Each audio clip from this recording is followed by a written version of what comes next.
on a Saturday. The regular crowd shuffles in. There's an old man sitting next to me, making love to his tonic and gin.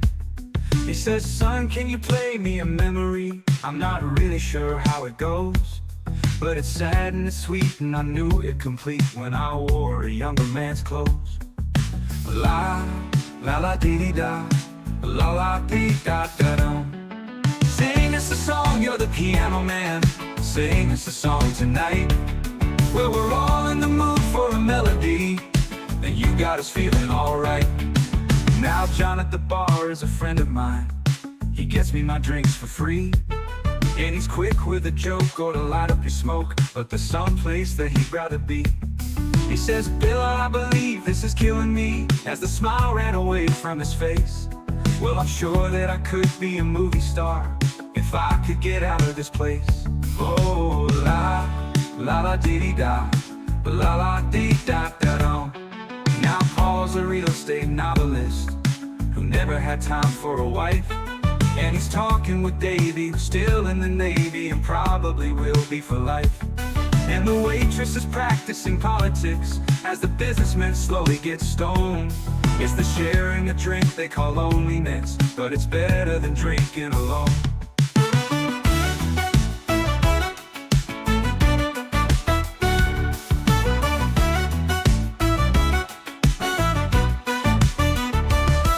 Sing us a song, you're the piano man. Sing us a song tonight.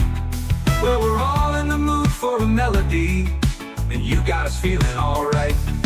It's a pretty good crowd for a Saturday, and the manager gives me a smile, 'cause he knows that it's me they've been coming to see, to forget about life for a while. And the piano, it sounds like a carnival, and the microphone smells like a beer. And they sit at the bar and put bread in my jar and say, man, what are you doing here? Oh, oh, la, la, la, dee dee da, la, la, dee da, da, da. Sing us a song, you're the piano man. Sing us a song tonight. Well, we're all in the mood for a melody, and you got us feeling alright.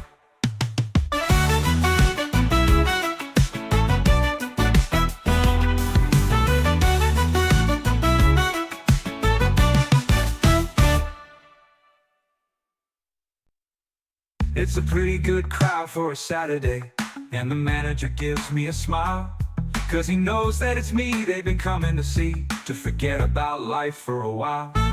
And the piano, it sounds like a carnival, and the microphone smells like a beer. And they sit at the bar and put bread in my jar and say, man, what are you doing here? Oh, oh, la, la, la, dee dee da, la, la, dee da, da, da. Sing us a song, you're the piano man. Sing us a song tonight. Well, we're all in the mood for a melody, and you got us feeling alright.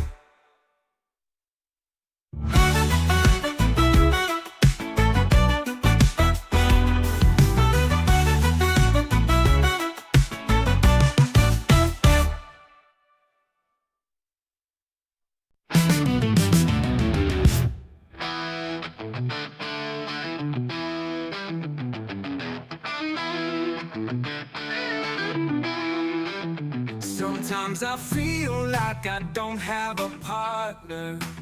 Sometimes I feel like my only friend is the city I live in, the city of angels. Lonely as I am, together we cry. I drive on her streets 'cause she's my companion. I walk through her hills 'cause she knows who I am. My good deeds and she kisses me windy. Well, I never worry, now that is a lie. I don't ever wanna feel like I did that day. Take me to the place I love, take me all the way. I don't ever wanna feel like I did that day. Take me to the place I love, take me all the way.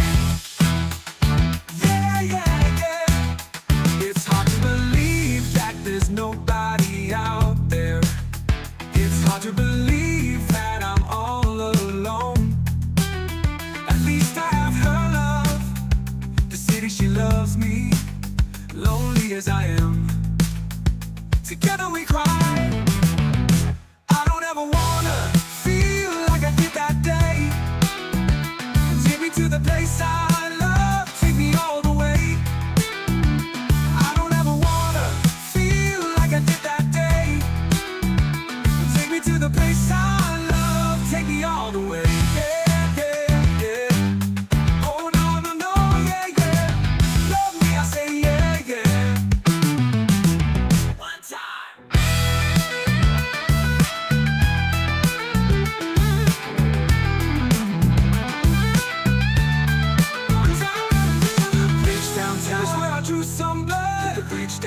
could I get enough? Under the bridge downtown, forgot about my love. Bridge downtown, I give my life away, yeah. Yeah, yeah, yeah. Oh no, no, no, no, yeah, yeah. Oh wait, oh no, I said yeah, yeah. Oh wait, where I stay.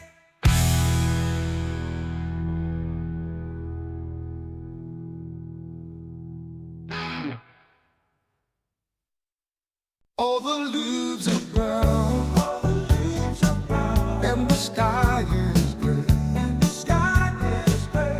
I've been for a walk on a winter's day.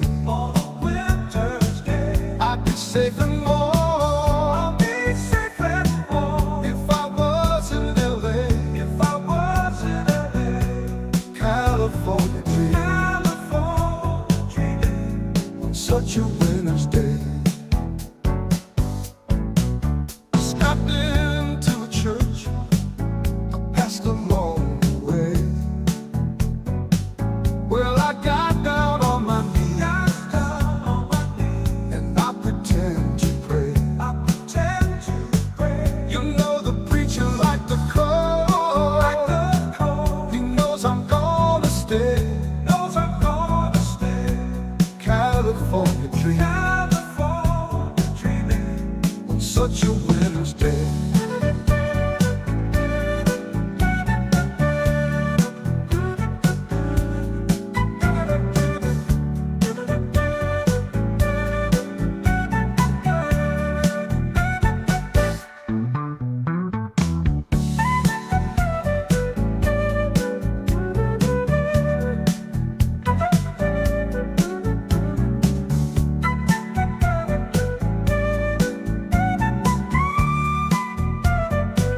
All the leaves are brown, and the sky is gray. I've been for a walk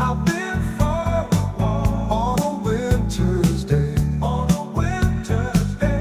If I didn't tell her, I could leave today. California dreaming on such a winter's day. On such a winter's day. On such a winter's day.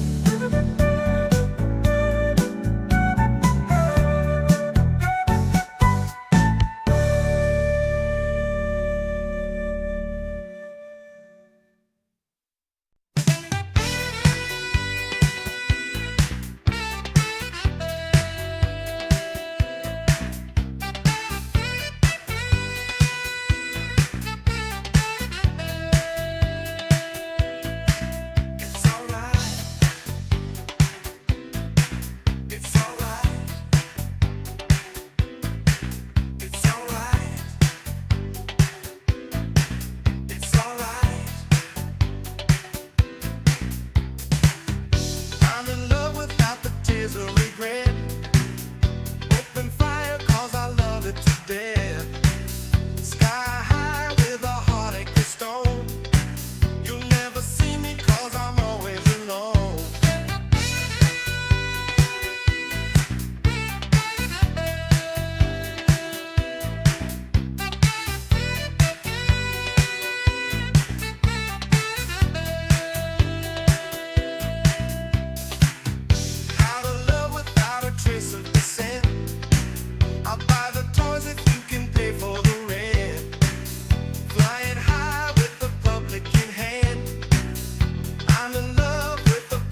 This is XboxEra. We're an independent, community-funded publication focused on providing the best coverage and discussion of your favourite platform, Xbox. With best-in-class forums, a kick-ass Discord server, and awesome merch, XboxEra.com is your destination for the best news, reviews, and features focused on what you care about. With shows like the Xbox Era podcast, headlines, and a whole heap of Patreon-exclusive content, we're proud to be an independent publication completely funded by you. If you value having an outlet truly focused on your preferred place to play, you can become one of the cool kids by supporting us directly via Patreon. Just head to patreon.com/XboxEra. You get cool swag and awesome perks, and we get to keep doing what we do. Become a part of the best Xbox community on the internet and help us grow even larger. Thank you for your support. Everything XboxEra does is only made possible by the growing army of incredible Patreon supporters. Our MVPs and executive producers are all incredible people, but even more so are our grand benefactors, Croat56, Assassin, and Kevin S. All of this under the watchful eye of our lovely and benevolent CEO, Torn Raptor. If you want to become part of one of the best communities on the internet, head to patreon.com/XboxEra, where your patronage can help keep us alive for another month.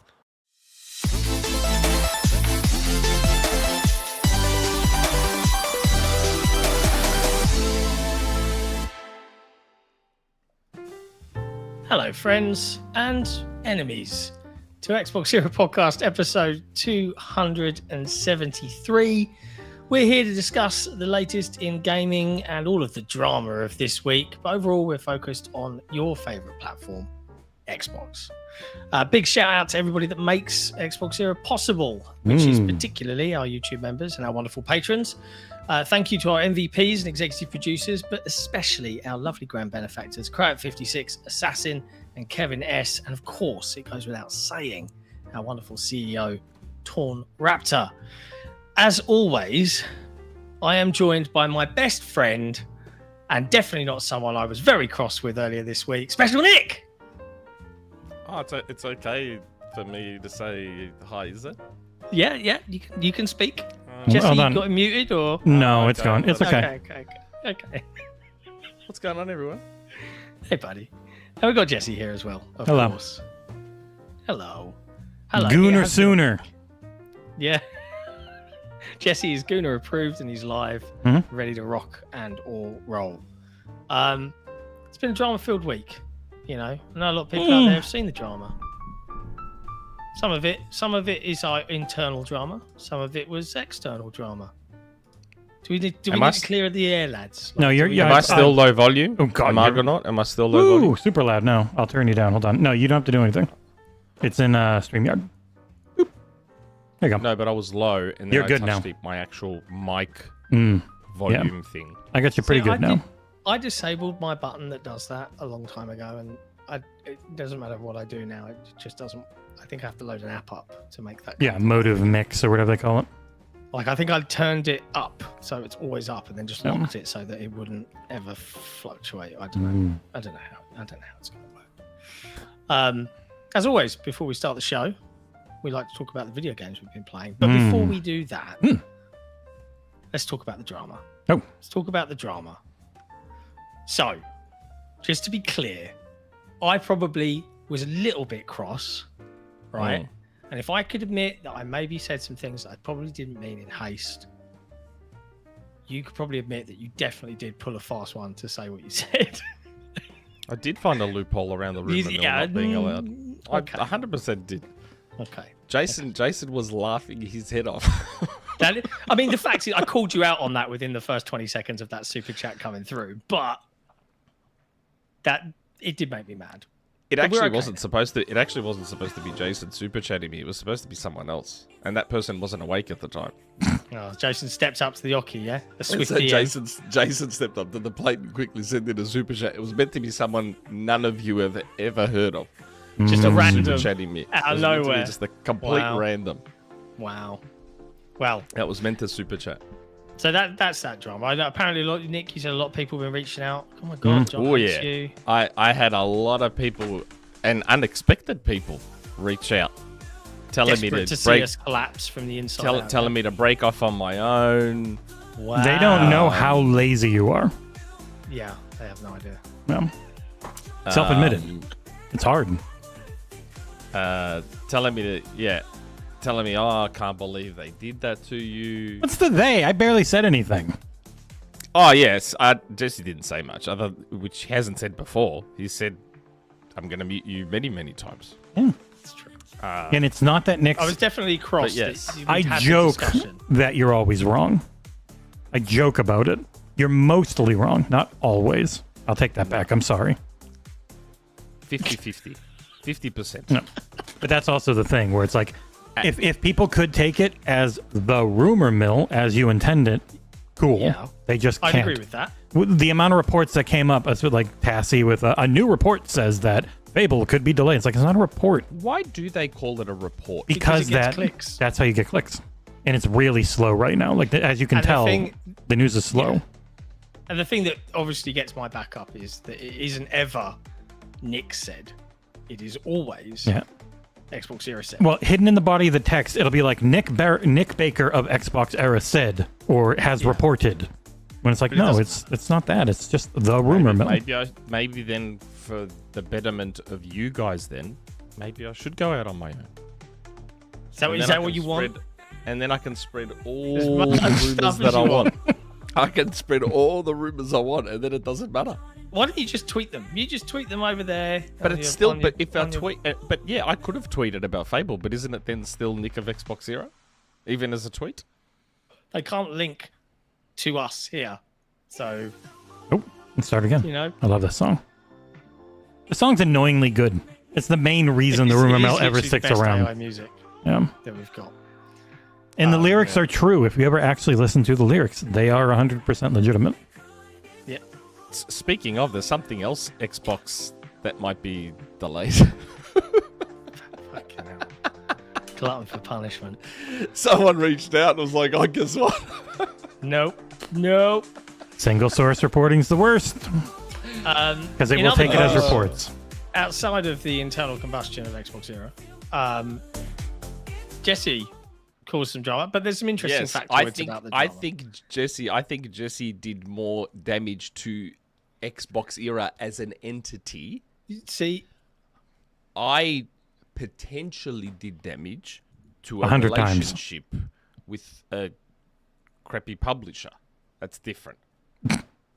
That's different. well, you say that, but there is an interesting stat that we went and looked up, right? So, for those that perhaps missed the memo, Jesse did a very incredibly positive on one of his favorite games of the year. yeah, rated at 9.7. Right, one of his favorite games of the year, Wuchang Fallen Feathers, gave it a 9.7, waxed lyrical about how awesome it is, put a joke in there about how, you know, you can fight in your underwear and that's fun, and then wanted to put Gooner approved in both the positive and negative comments, but he had so many positive things to say, he could only put it in the negative comment.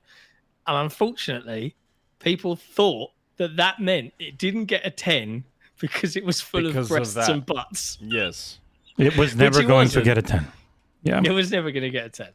So there's that. But the interesting stat that Jesse found out was all of the noise you see on Twitter, none of it's real. None of it's real. Do you know how many people on Twitter click a link that goes to XboxEra.com? Do you know how many Almost people none. matter Almost none. over the, I don't know, 2.5-3 million views we've had this year alone? 40,000 clicks. have Yeah, come it from was Twitter. 0.2% or something like that. It's like, well, okay, none of this matters. Or 2. And a lot of it was bots. Yep. And it's just like, yeah. It's to the kinda point sick where of it's it. almost like it's not worth, because you have to manually tweet now. You don't get to just have things not go where I up linked automatic. anymore. Yeah, unless you want to pay $100,000 for API access. But yeah, it's pretty useless overall. Mostly just leads to anger and stuff. But it is still a good way to be able to talk to other people, like in the industry, and have some sort of relationship with them. But just to show people what I was talking about, I'm loading up my Xbox right now, and I'm going to pull this phenomenal video game up, and I'm going to put it on the screen, and show you. Here's my outfit. This is just a normal outfit you can wear whenever you want. It's perfectly fine to do so. Please feel free. She looks great. She animates real well. Everything jiggles. Quite a bit. So if you're wondering why I made a gooner joke, which is just, all of us men, all of us, that's why. You can put her in amazingly cool looking outfits like the one I've got here. I'm not a gooner anymore. I was. Well, yeah. In my younger Once, days. always. Not You can have the cool outfit, or at any time, you can just go in, you can take it all off if you feel like Actually, it. no. Like, Chun-Li in Fortnite's a thing, so no. Yeah. Like, you can just do this whenever you feel like, and it's perfectly fine. There's no problem with it. But I did find it funny, so I made a joke about it. I mean, you can have ridiculous... You can put a giant clam on her head, where the pearl is an eyeball. Number one search on Pornhub. Like, you can do this. Chun-Li it's Fortnite. fine. Oh, is it Chun-Li really? Fortnite. We're not allowed that over here anymore, mate. UK government rules have stepped in, yeah? You're not allowed to click on any adult content. Australia's got over 16 stuff for social media. It doesn't come until next year. Yeah. The main issue with it in the UK is 16 to use social media. none of them actually set up a proper system for it. It's all just find a private company to do it, and it's terrible. And you can use the Death Stranding photo. You can use photo modes from video games to break it. Is what people are doing. You have to do it on our Twitter account, John. I can't see any horror tweets from video games or anything Well, it's until you do weird it. because I went to look at settings on Twitter to do that, and we're paying for Twitter Premium, which requires a credit debit card or whatever. 15-year cold Clearly habit. we're over 18. I can't find any section on their settings that lets me verify for ID. I went to the help page and it didn't have any links to where you could do that.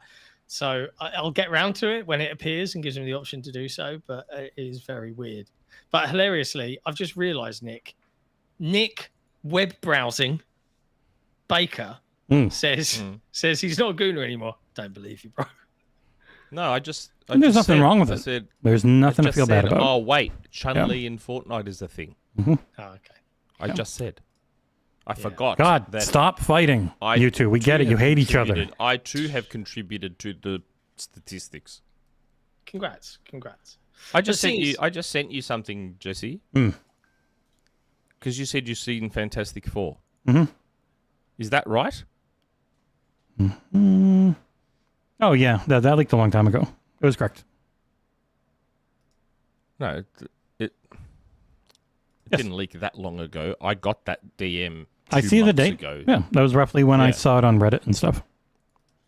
It's been known for a little while. But yes, it is correct. So whoever that was, they knew. They also sent me other movie stuff.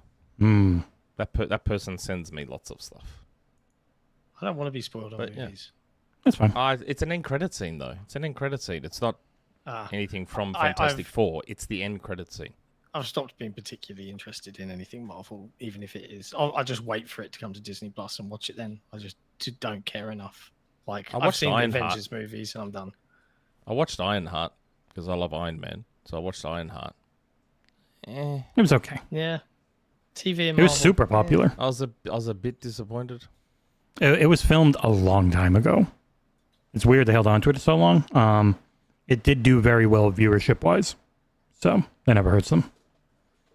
Yeah. So did the Acolyte, oddly I was enough. disappointed in the way the character was written. I mean, that's always kind of been her, though. Actual anti-hero. I've never read the comic, so I don't know. Yeah. And my obviously my frame of reference is Tony Stark and Iron Man. Mm-hmm. Well, Tony Stark was literally written by Stan Lee to be like, I bet you I could write the most annoying, unlikable person and still make him a hero people care about. Like, that was supposed to be Tony Stark. So he's an alcoholic and a prick, but you love him. I love the actress that played the AI, the AI best friend. She's from This Is Us. Yeah. Deja in This Is Us. I love that actress. Can I say I really like the new look? How do people feel in the chat about the new look of the show? Because again, We've did some stat had checking. this look before. It's close to what we used to have, except for I'm just not wasting any space anymore. It's just wall to wall. Jesse did some tweaking because I think, what was it? It's over half of our viewership is on phones, and so it's not to completely change it and screw over people on TVs, but it's to waste less space and have like bigger text that's easier to read for people without it feeling too different. So like it's way bigger what's going on. Prince Green in the chat said exactly what I said while I was watching it. I was like, I wish the actress that played the AI was who played Ironheart. I would have preferred that. I really like that actress. She was already in Black Panther 2 as Riri, so it would have to recast her. Yeah, I know. Yeah. They couldn't change her for this show. I'm just speaking generally. But again, I think my disappointment comes a lot from just being an Iron Man fan. Yeah. Well, don't worry. He's coming back for a little bit as a completely different character with the same face. Yeah, but did you... maybe I'll be spoiling if I say that. Okay, yeah, I'll be There's spoiling. a ton of there's a ton of stuff out there, and they're constantly changing the movie as I film it. Yeah, there's stuff out there like he's going to use the fact that he looks like Tony Stark to fool, and I'm like, oh my god, they're pulling an Ocean's 13 in this. Oh movie. God, they're pulling it. You look like Julia Roberts. It's actually pulling from comics and stuff more supposedly, because obviously they've also said they are still writing, they're still moving the script around and stuff as I film, because they have like 70 giant actors and actresses in it, so getting everything set up is going to be a nightmare. Yeah. Okay. Seeing as you were speaking about Wuchang, we might talk about the actual video games we've been playing this week. Yeah. Do you want to start off with Wuchang? Just give folks a brief. I know about that game, but I'll tell you about Wuchang, Fallen Feathers. I'm kidding. Everyone's going to say Wuchang. In the game, her name is Wuchang. Every time they say her name in English, Japanese, Chinese, whatever you got it set to, they say Wuchang, which is why I said it that way in the review, and then people got very mad at me. And it's like, I promise you, it's her name. She's a pirate lady.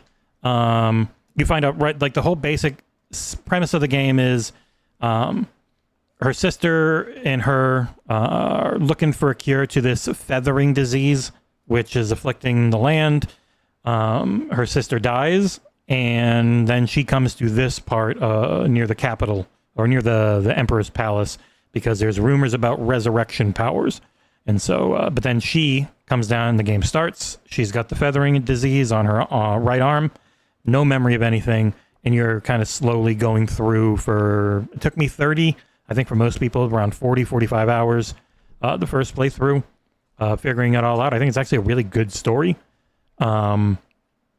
Hey, Calzel's beat Hung Lan. John would know that boss took me like 60 attempts. It was real tough. Because these ones are always really hard to do when you have zero guides, and they didn't really give us much outside of focus on these things. And then I finally really focused on upgrades. It is a Souls-like through and through, with excellent combat. Looks great. Runs a lot better now that they've just done a patch on PC for that. It is balls hard if you don't upgrade. But if you focus on leveling your character, finding all the brilliant, lustrous, radiant, and God, I forgot what the first one's even called.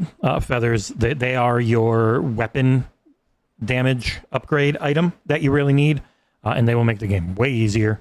So always explore, always go find everything you can, because I think the level design is probably the best I've seen in one of these since Dark Souls 1, which was this relatively small but incredibly dense map that was super interconnected, and there's a big focus in Wuchang on getting through an area, getting a shortcut, gets you back, you go all the way through this whole thing, and oh my god, you're right back at the beginning where you were, but now you're in a little higher spot, and you kick a tree down, and now you can just go to where you are all the time. You don't always have to fast travel if you don't want, because fast travel is a little annoying, because Unreal Engine 5 is still a stuttery mess when loading in assets.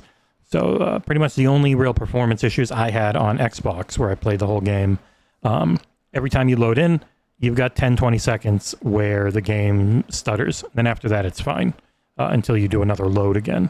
But if you just run through, I think the game's fantastic. It's one of the best things I played in a while.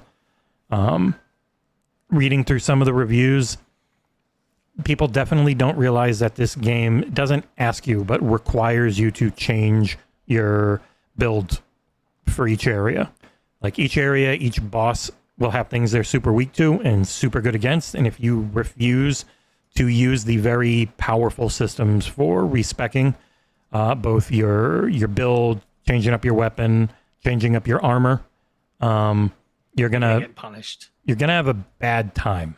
You can make it a lot easier if you're willing to just jump in. You can respec entirely at any moment for free whenever you're out of combat. That includes bringing all your feathers with you to upgrade a different weapon.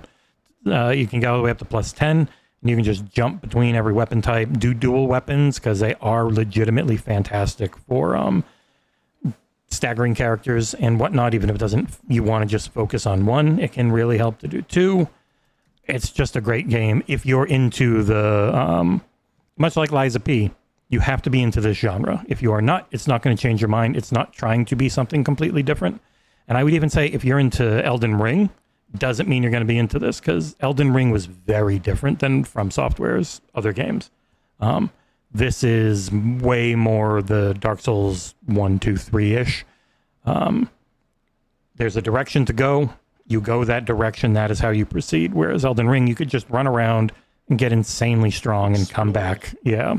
It's just a very I love some of the different character thing. designs, like the enemy designs. Some of them are really imaginative and kind of creepy. Yeah. But yeah, I mean, I played this briefly on PC, and I saw someone in the chat say they got to the first boss and just noped out. Like, I just don't have the timing for this, or the patience. I think A lot of it is muscle memory on timing.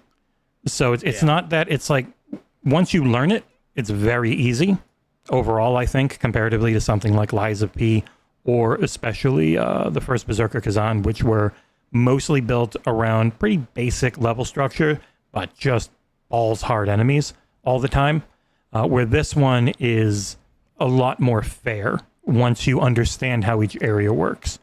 So even though I had the shittiest thing of all time happen, and it won't happen to you because it only happened because of the way the review codes were handled, there were no cloud backups, and my save fudged up and got corrupted after 25 hours in.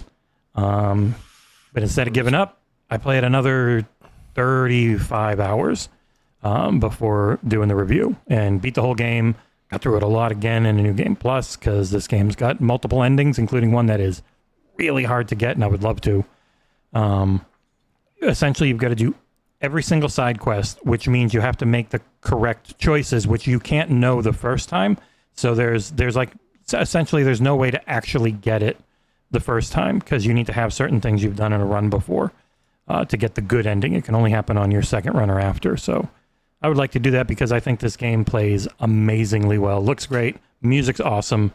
It's really well balanced, which I think it was like 5+ years where you could go back and find footage of this game on YouTube of people playtesting it.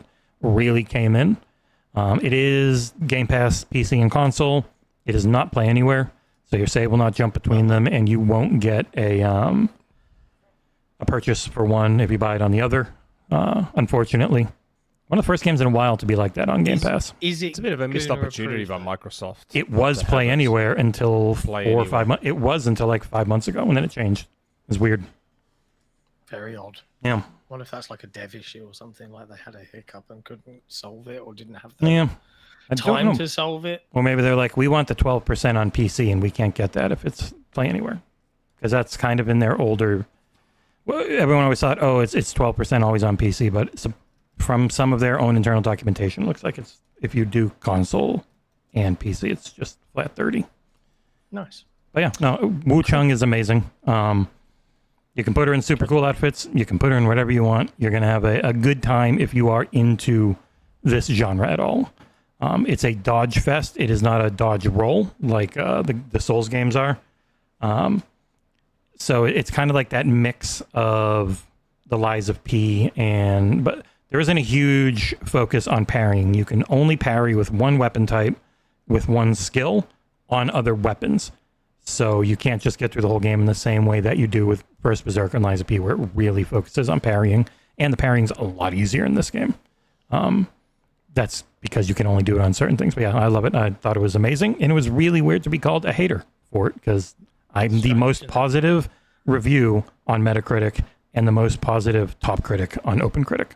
So, Go figure. A lot of people did conveniently cut out the score Yeah. when they took a screenshot of your pros and cons. That's very funny. Which was There is blocking nightmare, but only with the two-handed axe.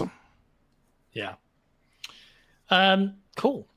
Nick, what have you been playing? I can see it on the list here. I'm curious what your opinion of it is if you've been checking I've been it out. playing a few things. One of the things Jesse removed, Yeah. Well, next week we will talk about Ninja Gaiden Ragebound. Japanese assassins who are somewhat annoyed at things. They're held We're not together playing by name- their anger. But I also just said what it is. What? We're not playing name a game yet. Oh, okay. So I can. Yeah, I already said it. So I can say that I've been playing Ninja Gaiden Yeah, Ragebound. but I'm we'll be not able to allowed talk about it after its launch on the 31st. I also played a game. So I saw an email in Contact and it had codes in it. And I'm like, oh, I wonder this game. So I do what I always do with those games I don't know. I look them up on YouTube. And I saw this game called Rogue Raccoon. All right. And I had a quick view of it on YouTube. And I'm like, hey, that kind of looks like a Super a melding of like a Super Meat Boy and Celeste, like sort of clone. I see this 100% achievement walkthrough, 9 minutes. Wow. That's for okay. And I saw Rogue Raccoon, and I'm like, hey, this looks okay. So I thought, you know what? I'll give it a go. So I thought I'll try this Rogue Raccoon game. You know what? It wasn't that bad. It wasn't as bad as I thought it was going to be. I was actually, yes, the achievement easiness was the main inspiration behind why I decided to use the code. Well, he also had a boomerang, which is your people's weapon. Yeah. So I got the 2000 gamer score. So I did beat the game. I got full 2000 gamer score, which was good. Wow. But I was actually pleasantly surprised because what happens with a lot of these games is they're just legit bad games. Like they don't play well, this, that, the other. I was actually quite surprised at how well this game played. Like it was quite tight controls and it wasn't glitchy or buggy. Like I know it doesn't look like anything amazing, but like I was actually legitimately surprised at how well it felt and played. Like if you are an achievement hunter watching this, honestly, like it's fine. Like I would get it. It's because it's not an expensive game. Like if you just want a very, very quick and easy 2000 gamer score, which it is, I can't remember exactly how long it took me, but I reckon it would have been around the 10-minute mark, roughly. Every achievement and Yeah, complete the 2000 gamer score. Yeah, 2000 gamer score. It's well worth the money if you want to add 2000 gamer score to your gamer score very quickly. Like because again, the experience of playing it. See what happens with most of these games is you force yourself through the game because they're terrible games because you want the gamer score. I don't feel like you have to force yourself through this game. It was actually like an enjoyable game. Like the controls were tight. I didn't have any glitchy dumb deaths. Like it's a proper game. Like whoever made it, it's an actual proper video game. It's just short. That's all. But I legitimately did not mind it. Very Super Meat Boy Celeste-like, which you can see in the footage. But it plays quite well. Like Nice. I was very pleasantly surprised. Like I went in for one reason and left thinking, hey, you know what? I'm glad I did that, and not just for the gamer score. It was actually okay. Now, I also tried. I didn't get very far. Oh, okay. I was 'cause curious about this one. The game was pissing me off too much.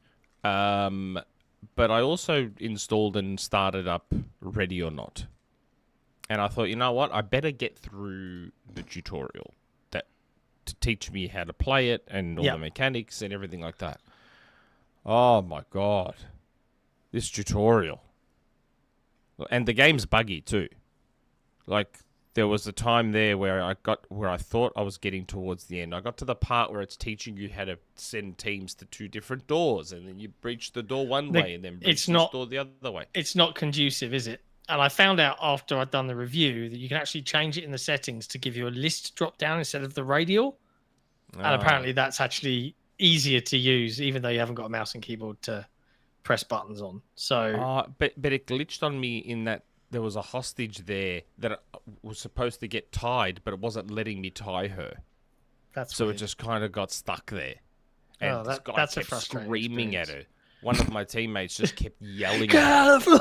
He's like, get down on the ground! Get down on the ground! I'm like, oh, stop. Chill out. And I'm trying to tie her, and I'm like hitting her and stuff, thinking it might break the glitchiness of it. So I'm like hitting this hostage. I'm like, come on, let me tie her. And it's not letting me tie her. I'm like, what if I shoot her? So I was like, I shot her, and she didn't die, and it's still not letting me hog tie her. And it's like, oh my god, this You game. can- And there's hold RB and direct one of your squad mates to tire, I think. But I don't know if it wants you to do it for the tutorial or not. I didn't experience that bug, so it just wasn't, and I was just, man, there's so much to it. yeah, it's not much. Call of Duty in any way, shape, or form. Oh, and I wasn't expecting it to be, but at the same time, I wasn't expecting it to be that full on either. Like, I feel like when you're throwing so many things at the player, it goes against your game. When you're throwing that It's much. going for that crowd though. It's going for the crowd like the Milsim. We want to be actual police and SWAT members crowd. They want it that way.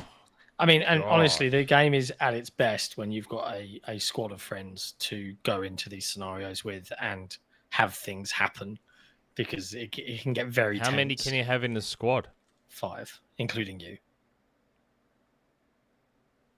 I sense a live stream at some point with Ooh, us 3. that's and an 2. Irish Okay, based so dev. yeah, I didn't know so- that. So if you were to do the 2-door thing, there'd be 2 people at each door with the one guy coordinating them. Yeah, effectively. Yeah, okay. It's fun. Yeah, It's fun. I guess with a squad of 5, it could be good because you've got everyone knowing what they're doing and you can talk and direct, and Yeah, that the- might be better. The cool thing is the AI becomes very reactive. Like, so if you start whittling them down and there's like maybe 1 or 2 left, they'll start going super aggressive to try and hunt you down because they've got nothing left to lose, or they might start executing hostages because they know they're going to get. Yeah, I remember you wrecked. said last week. It's really, it's a good game. I quite like it.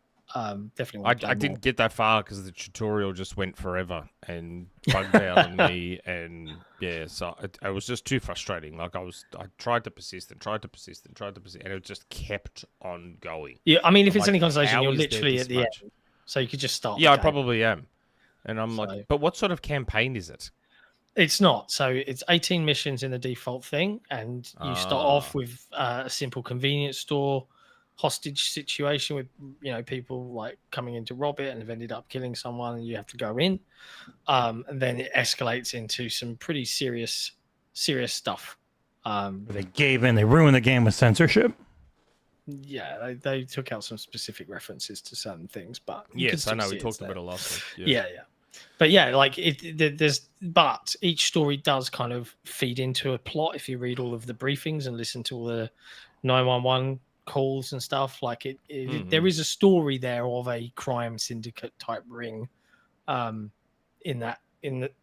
told narratively, but it's not absolutely clear with cutscenes or anything like that. It's kind of like for you to discover in the world as you're playing.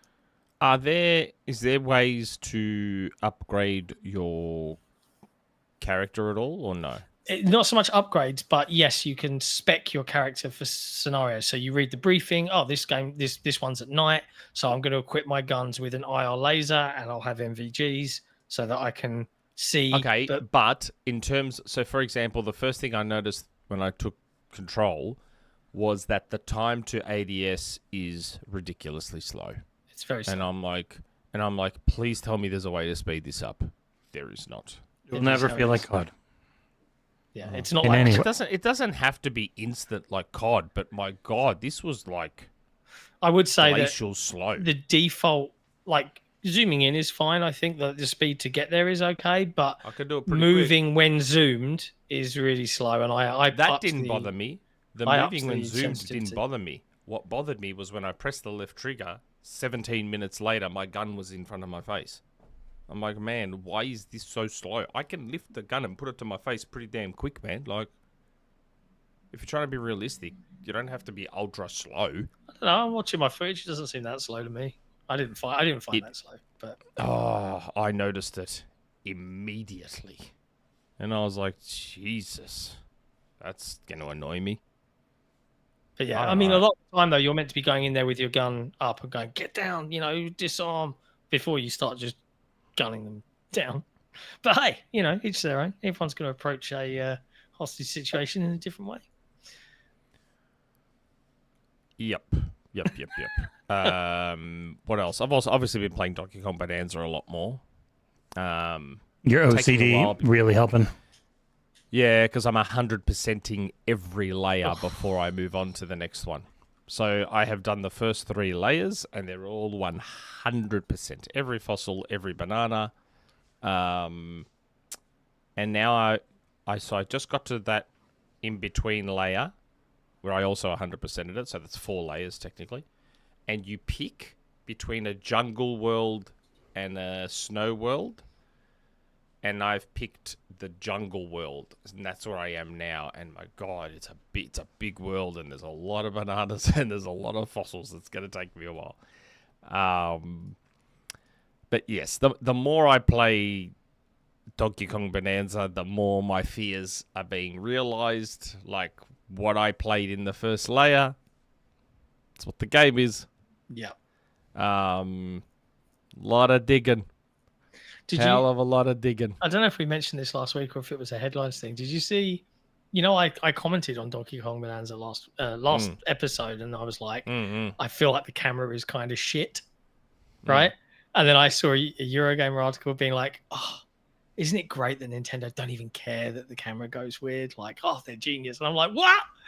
Like any other fucking game, camera's shit. But Nintendo do it. Oh, chef's kiss. It just cracked me up. Why waste time and development cost and effort on making a good camera? It's so good they were able to cut the fat like that. Oh, honestly, it blew my mind. It was like, okay. Yeah, all right. This game's not as good as Super Mario Odyssey. It's a very good video game, but it's not as good as Super Mario Odyssey. Yeah. Although I did read somewhere that there's a rumor going around that Metroid Prime 4 and Donkey Kong Bonanza traded places.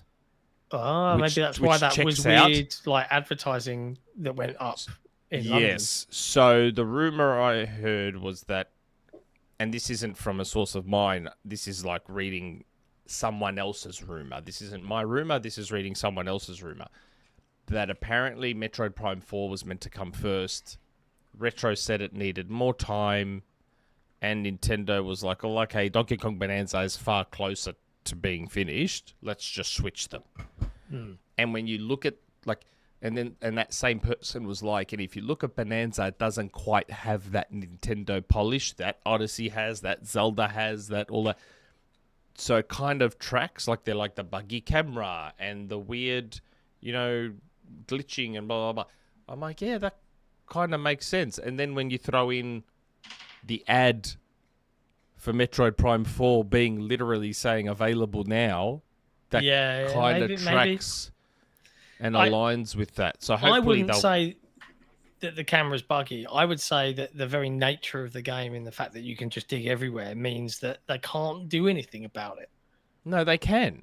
And you see it. There's a moment. So you can still make things semi-transparent and still give you full camera control. Yeah, that's true. And there are moments where it does that. But then there's other moments where it zooms right in and doesn't know what to do. And it's like, what the fuck is going on? So hopefully with time, they'll keep chipping away at it and fixing the camera, and just tighten the whole package up a little bit.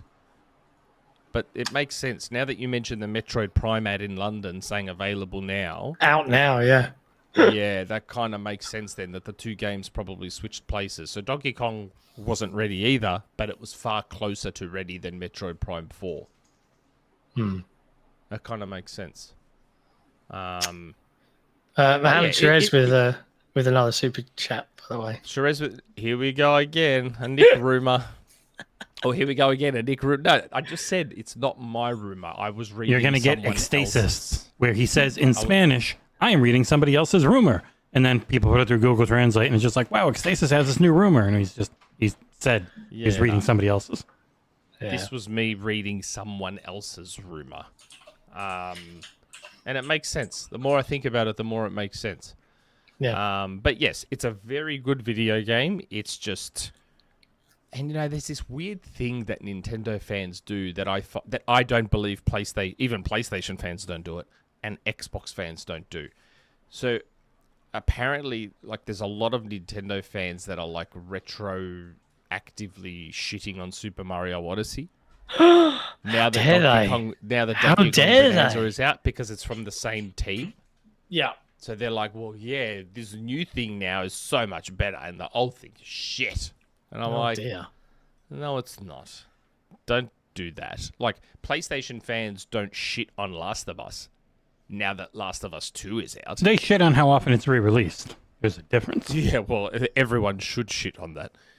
You don't see PlayStation fans something going, oh, Last of Us Part 1, what a fucking shit game. Oh my god, that's so garbage. No, they still talk up Last of Us. Or Uncharted. I mean, Uncharted 1, they still probably give shit to. But Yeah, it's not great. It became great. But not Uncharted 2. Uncharted 2, they still talk up Uncharted 2. They don't retroactively shit on what came before just because the new shiny thing is out. Super Mario Odyssey is still one of the greatest pieces of software ever written. Wow. It's just Strong incredible. Strong words. Cool. And man, when Odyssey 2 comes out, oh, God. Nick's going to be gooning. Oh, man. That'll get him going. Can't wait. Oh, my God. It'll be amazing. I've been playing lots, actually, this week. Obviously, front and center, Abiotic Factor, which is a survival crafting game, and it is swiftly on track to become the best performing video review I think I've personally ever made. Bizarre, really. They gave code with a reasonable amount of time. How long did I have on that? 10 days? Roughly. No, maybe 7. I can't remember. It was a little. It was on Steam again, so people can yell at us. But hey, it wasn't available. We did get Xbox code, just not until a few days after that. And when you're about a week, and you take all the time you can. Save progression between Steam and there is cross play via the code system, I think, but that's it. But I played the heck out of as much as I could Abiotic Factor with a variety of friends, and I have to say, I look back at it now, and I still want to keep playing, which I think is unusual. It's like me with Wuchang. Yeah, I really like this game, and if you haven't watched the video review and you just want to get an idea of what this is like with your mates, skip forward to about 12 minutes in, and I've included a clip of the actual audio from us playing, and it's effectively Half-Life 1. The Black Mesa scientists have broken some shit. There's interdimensional rifts everywhere, and you are a useless scientist, combat-wise, that has to kind of level himself up with ideas and building shit to try and survive the containment breach. And it is brilliant fun. There are portals hidden that take you into other dimensions. I don't want to list too many, and I won't list any others, because obviously there's what I've shown is kind of early stuff.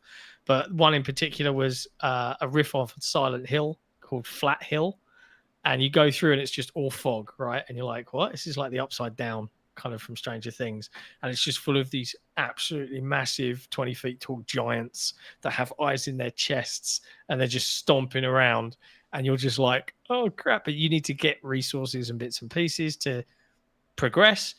And there was a really funny clip of they surprised us because we ran into a building and then you see it just push open the doors and lean in and come in, and it's just panic from everybody. But it's out on Game Pass. And PS Plus. PS Plus, Steam in 1.0 now. It's left early access. I think it is an incredibly good video game. I kind of wish I'd given it a slightly higher score now in hindsight as I sat and I mulled over things longer, but maybe I wasn't feeling super generous. But it's still absolutely solid, and you should definitely, if you've got a good group of friends, play this one. I think only us and PC Gamer in terms of actual outlets gave this a review. That's nuts to me. But you know, PC I gamer get it. hates Not it, everyone right? has the time, and not everyone focuses on all of the games. And it's so But weird they missed this one because this one is super popular and gets It's really good views. Super great. And interestingly, I think, and I did a little quick count on Metacritic, just against the biggest video game organization in the world, IGN. And in terms of reviews, this year we have reviewed more games than IGN. I tipped us over the edge. Yeah. It was your 2 reviews this year. 2? Have you done 2 this year? Help me out. Three, Keep me honest. I think. 3? I think Hold on. 3? I gotta scroll down. I gotta find Nick in here. Click Nick. Right. What 3. did I review? Marvel vs. Capcom See? Fighting Collection Arcade Smurfs? Classics, Smurfs? Fighting Collection 2 and Rematch. Smurfs was last December. Oh, Marvel vs. four. Capcom Collection, Capcom Fighting Collection 2, Rematch. Those are your 3. 3? Yep. Nice. Mate. Nice. Huge. He's up to 27. He also Mate, gives two of those- one of the highest scores we give is on Nick. I would argue that 2 of those reviews are 2 of the most important reviews to the Xbox platform. Well, nowhere near as high as John's. Though. John's 3 points higher on the average review score. How about me? See? What am I? Oh, I'm a full 2 points below Nick. What do you know? Because I don't just Ooh. give out tens like candy. I play do. Really great games. But I've done 343 reviews now. Not bad. Yeah. Explains a lot. And by the way, 343. me mentioning IGN isn't a knock on IGN. I'm just super proud of the amount of content that this team produces. And FYI, people watching, it is down to you people listening. It is down to you guys supporting us in the way that you do. So don't forget to like the video if you're watching live right So now. if you want to see more reviews from me, we need more support. 30,000 more patrons. Yeah. At least 6 Because you all keep grand. talking about how much you love seeing me on the tools, how good On the my tools. reviews are. Yeah. That's what someone said. So I thought it was a great comment. Someone in one, That is one a of good the one. YouTube videos goes, I love seeing Nick on the tools. Speaking of someone on the tools, I saw Paris did a clip today. He's learned how to do DaVinci Resolve, and he did a little Spider-Man clip on PC. Did a couple of transitions, did a voiceover, put some music in. You know, That's fine. DaVinci's pretty intuitive. Yeah. yeah, I had to talk you DaVinci into it. It's hard to change, I know. Do you guys want to see something else cool? Mm-hmm. I've had this for a long time. See that? Go a little more to your face. That is cool. That's a cool lamp. That's good. We're going to get DMCA'd. Yeah. I've had this for years. Like, my wife got it for me for one of our anniversaries. It was from Kickstarter. It was a Kickstarter. I'm shocked that was allowed. Yeah. Did you see that the Piranha camera was resoundingly trashed by everybody? Yes. As, don't buy Yes. it. It might Yep. look cute, but it's a piece of shit. Because it's 480p. Yeah. Yeah. Awful. But yeah, so I can't remember which anniversary is plastic.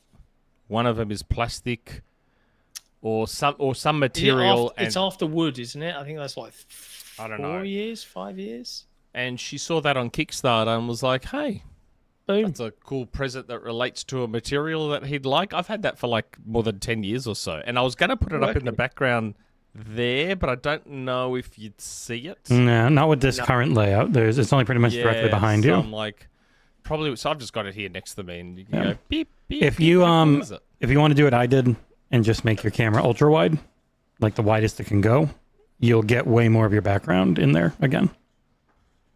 Okay, yeah, I'm just noticing that now.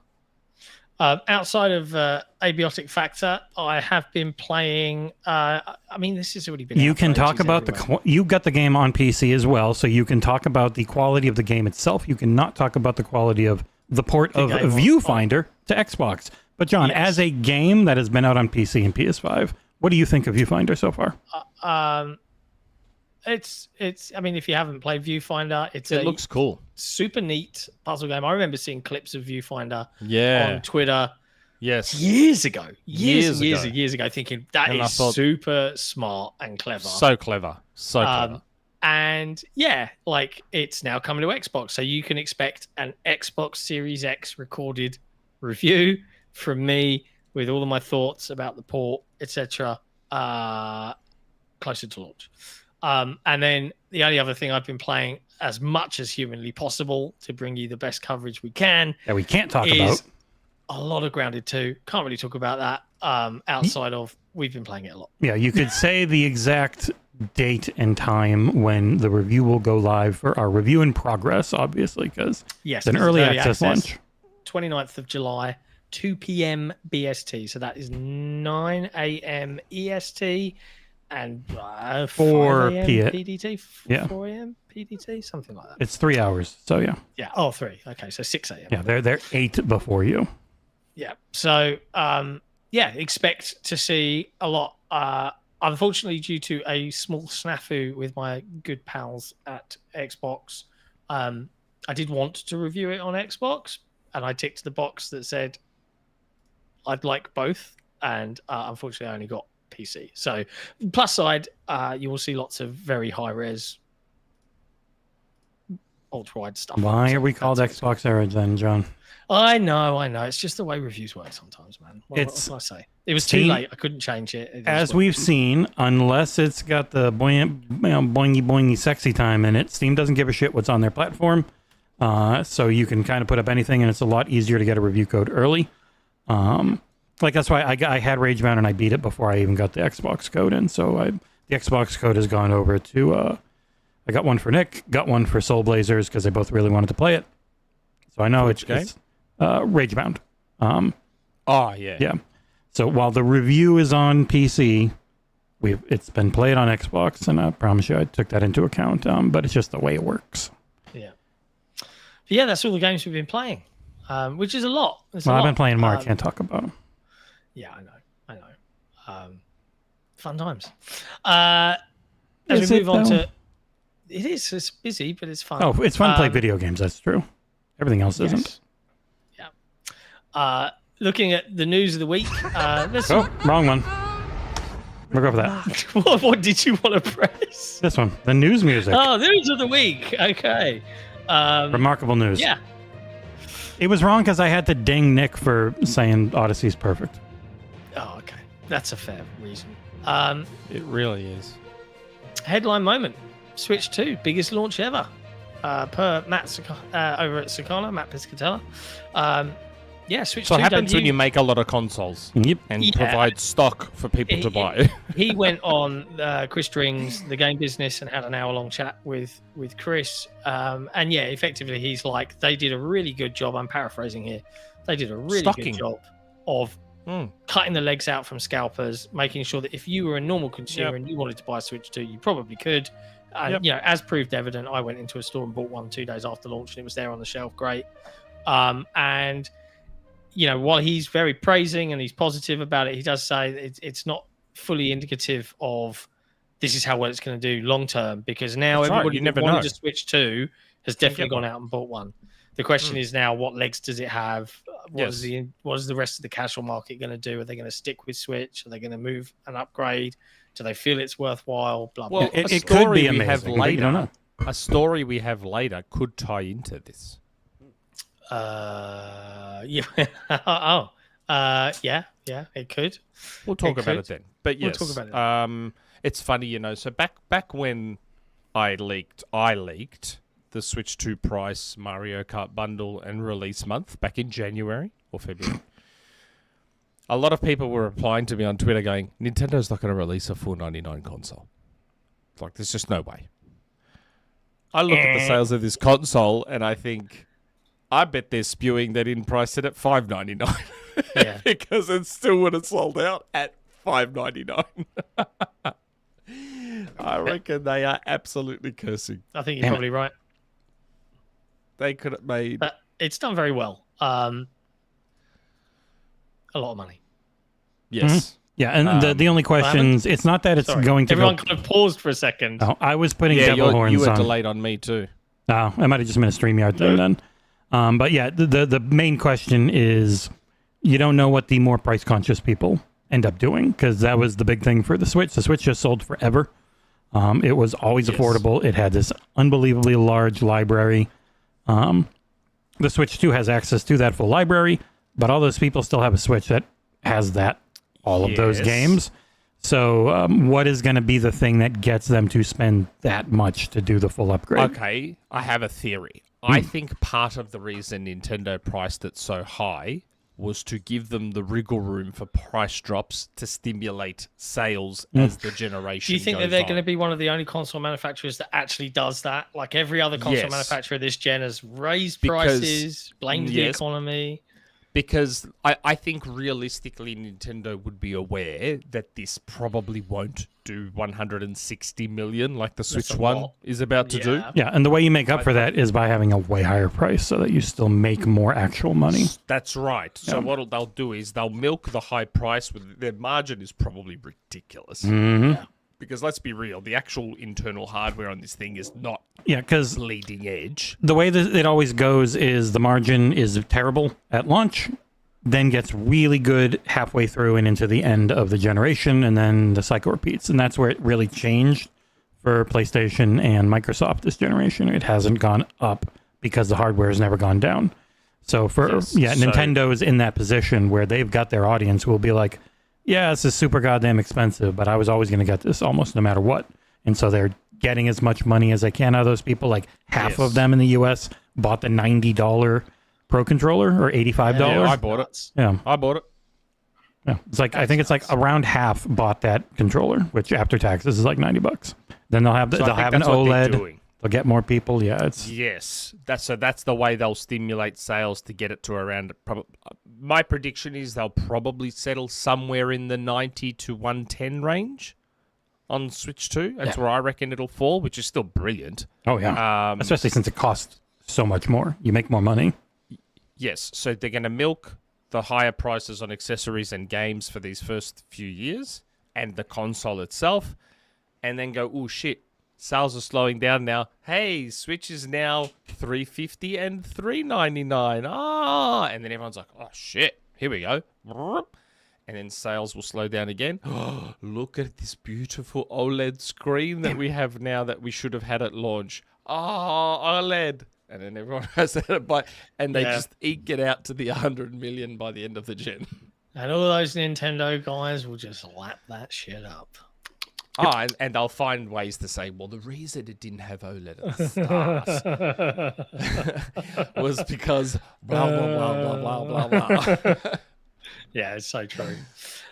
Elsewhere in the report, Matt Piscatella raised how good subscription spending had increased. Another increase for the year. The biggest he's seen, I think, overall. yeah. For one. Thanks, Yeah. Microsoft. It was Yeah, actually introducing thanks. It was thanks subscriptions. Star Wars: The Old Republic, which shot way up after Andor. He said was a big part of it too.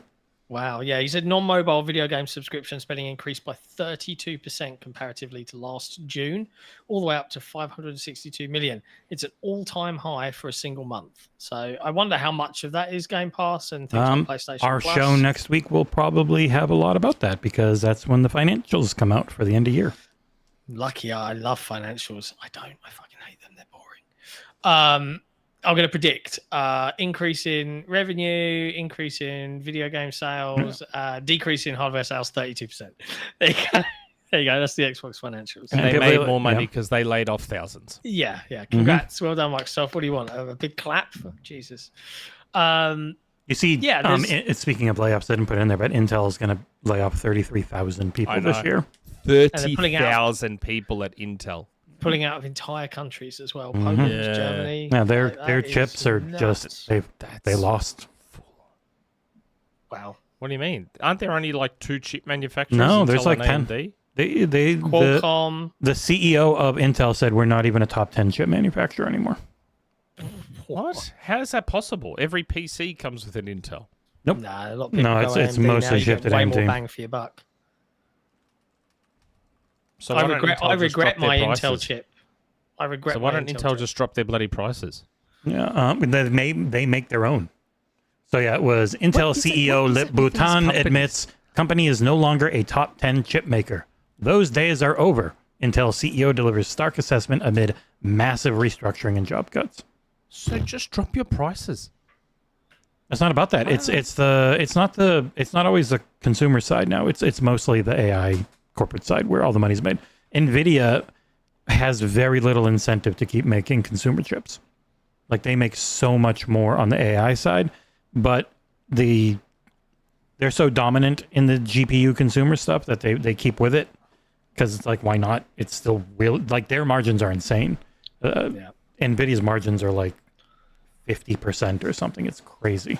But I didn't know this at the time I built this rig. I purchased an i9 13400K or 13900K. 900. And it's one of the ones with a dodgy, like the power. It was the power envelope and how much voltage could go through the chip was set too high by motherboard makers. Okay.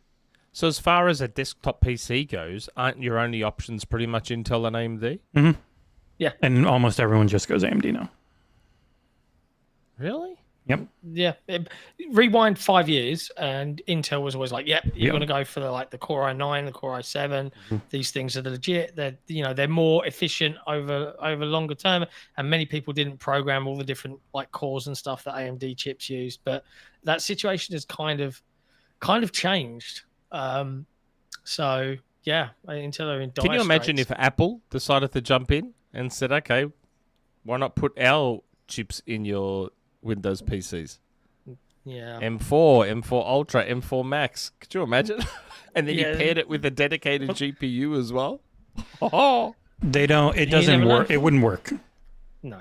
Like you need at the very least, you need the translation layer for how the chips read code. From what I remember, Apple would charge $2,000. yeah, it's not. It wouldn't be Just cheap. for It's the like, motherboard with the chip on, yeah. it's not that Apple's always better. It's that Apple never goes cheap. So people can say like, "Oh, I've got this." There's 9,000 shitty Windows laptops out there. There are ones just as good as MacBook in many ways. It's just not one company that has these insane R&D budgets that can just go all out for this like one design every year. There's so much choice on the Windows side of things that it's never ends up being the same. I like this super chat because I can comment on it. Do you want to read this one? From Cody Bishop. Yeah. It's a bit of a tangent, though, isn't it? It is a tangent. Do you want to save it? Why don't we That's up to wait? you. Why don't we wait till after we talk about these couple of news bits? Okay. Yeah. All right. So one other thing that I mentioned that Matt Piscatella was on the game business. Interesting piece of conversation, and I've kind of moved the other piece that was relative to this up. Was talking about games doing well, and the headline for Chris Drink's piece was "Bringing your games to other platforms is how you're going to win." That is a quote from Matt Piscatella. And effectively, he's kind of calling out like, hey, Forza Horizon 5 is now one of the top-selling PlayStation games of the year. I think it's sold 3 million copies. That is from Alinea Analytics. We don't actually have a number. Yeah, I know. Yeah. But, and then we've got... they talked about it in kind of detail a little bit, and he kind of just waxed lyrical about kind of what we've been saying anyway, in the nutshell. No one's going to go out. The days of people going out to buy another console for one exclusive game, they're over. They're done. They've built their libraries. They'll just no, hold miss out. on. Did he say the days of some? I thought they said the days of people switching for an exclusive. Let me find the actual quote. Because there's a key. There is a key point of difference here that if depending on what was said, I disagree with. So. And this is why you should watch our show, because we've been saying all of this stuff for many years. In large part because of Matt's numbers. So while I don't believe people will switch anymore for another console, for an exclusive, because people have now, as we've said a million gajillion bajillion times, it was set in stone after Xbox One and PS4. That was it. They screwed up that generation. It was the wrong generation to screw up. And everyone established their digital libraries now. That's why backwards compatibility is so important. Because the second one of these three blinks and doesn't support a previous console, then they might be in a little bit of trouble. True. Now, while I don't ever think people will switch for a console exclusive, that does not preclude people from adding for a console exclusive. So if you're a PlayStation person and that's it, that's the ecosystem you're in, yes, you're not going to leave PlayStation for Xbox, you're not going to leave PlayStation for Switch, but that doesn't mean you wouldn't buy an Xbox because you really want that game. or buy a Switch because you really want that game. Yeah, Do you know what I mean? I'm with you. As an additive console to your Yes. habits. Yes. Yeah. So I get your point. I get your point. But the don't think only switching is a one thing. left who you can't just get a PC and get them all is Nintendo. yes. Correct. Yeah. That's right. But yeah, Matt quoted as saying, "We've been seeing this for about a year now. Every month you're seeing a game pop up that's gone for a while, and you're like, how did that happen? Well, it came out on another platform. People who buy a hardware system these days, they're doing it because of the ecosystem, because of their friends list. You're not going to get Yes. people to transition consoles because of exclusives anymore. We're way beyond that point. And that point, Yeah. I agree with. Beyond Transition across, generations. Yes. move. Yes. Yeah, like buy one because they really want to play a game. Yeah, maybe, but you know, if the next gen Xbox was to launch and the next gen PlayStation was to launch, the market split would stay exactly the same. Exactly the same. Yeah. Yep. Actually, it could get worse now with Xbox's games. Yeah, yeah. Or so for the people that don't care, because I'm sure there is a small portion of people who, like, and I know them in real life. So even though it's anecdotal, I'm sure it applies. I wouldn't be the only person who knows these people. I have people who literally don't care that they own games digitally And on previous consoles. They don't give a shit. are they able to make don't. if they can make the I good don't. case of you can get PC games on here, that could then pull new people. Potentially. Yeah, in a row. But I would say it would only pull hardcore savvy people. But then No, again, you wouldn't, if you because think of young folks young who are asking people- to mod this yep. and play this edition, They wanna well, play you what can streamers now play. on the cheaper, Yeah. if it's cheaper. I So guess wait, is the so term. you don't care that you have 360 and OG games that you own digitally? Not particularly. So then you are one of those people that could switch. I could, but I like. I mean, I like where I play. But why? If all the money you invested likes the UI, likes the controller. isn't UI controller, ecosystem, parental controls. The back compat exclusives doesn't that do hurt. come It's out. just not the main thing. Yeah, like it's more my jam, man. But anyway, God, for me, that's one of the main things. like you go back and play old school games all the time. Like I can't remember the last time, and if I did, it's like, But oh, that's that what was I mean. cool for 10 minutes, and then I'm bored and I move on. That's I've why already I've played always that. said if a reason came along I could ditch PlayStation in a heartbeat because I don't have that much of a digital library invested in PlayStation. Yeah. So But, I I mean, I've wouldn't be leaving a lot behind. I've got digital games that I own on PlayStation, and I haven't got a PlayStation this gen. Like I keep thinking, maybe we'll pick one up, especially if we do go multi-platform ourselves, because there's going to be indie games and things like that I'm going to want to check out. But then I'm immediately googling Xbox style pad for PlayStation because I just can't with the symmetrical sticks. It's just I can't. Nah, the I can't, DualSense man. is fine. I know it's fine. I just can't. I dislike symmetrical sticks. I just don't jive with them. But the other thing to kind of piggyback onto this topic with is the new job advertisement that kind of broke out yesterday. I think it was first spotted by Hazardor Gaming on Twitter, with Sony looking to hire a new leader, senior director level, focused for multi-platform and account management. And the overview of the role specifically says, in this role, you will play a critical leadership role in shaping and executing the global commercial strategy for PlayStation Studios software titles across all digital platforms beyond PlayStation hardware, including Steam, Epic Game Store, Xbox, Nintendo, and mobile. Yeah, but again, everyone is taking this as, oh my god, the whole slate is coming. No, I I don't- don't think Oh, that. there's the Are they? you're I didn't stuck. say you. I didn't say No. you. No, Nick's- I said, are they? Nick's feed is trolls and list warriors who are just trying to upset people over this. They are more focused on it, obviously, if they're looking to hire someone for a lot of money to oversee it. What that means isn't clear, just that and them talking about like the mid-year. So it's pretty much, okay, we put this out here, we've got all our sales here. Where does it go now to get more money in a way that doesn't hurt our platform? Like Helldivers 2 after, like Indiana Jones 6 months after, like the later things. The day and date would only ever really be PC and would mostly be live service. I don't think this job has actually anything to do with that, though. Like, if you read what it says, where was it?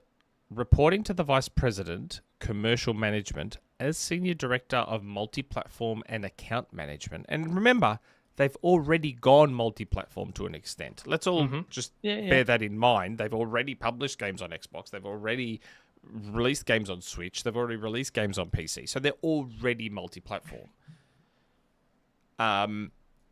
It says, you will play a critical leadership role in shaping and executing the global commercial strategy for PlayStation Studio software titles across all digital platforms beyond PlayStation hardware, including blah, blah, blah, blah. Now, we already know that, like, Helldivers 2 is coming to Xbox. So this isn't some new job role. No, it's confirmation of the thing it's confirmation of the thing that people kept refusing, which is they are going to port stuff to keep getting money out of it. Because it's one of the main ways to grow. I think that's the reality. Like, I don't think this means God of War and the Last of Us are coming. Do I think that there's a world where the remastered Spider-Man, because it's a third-party IP owned by Disney, blah blah blah, could that come? Well, like we said either last week or the week before, I can't remember, and like we've said 1,000 times on this show over many years. We always said, day and date PC is going to happen slowly. It's going to happen. Like, regardless, it's going to happen. Other platforms like Xbox, Switch, that will be a case-by-case. Hey, Lego wants us to put it everywhere. We should probably put it everywhere. Hey, MLB is forcing us to put it. Hey, Disney's come back and said, look, guys, remember what I said a couple of weeks ago?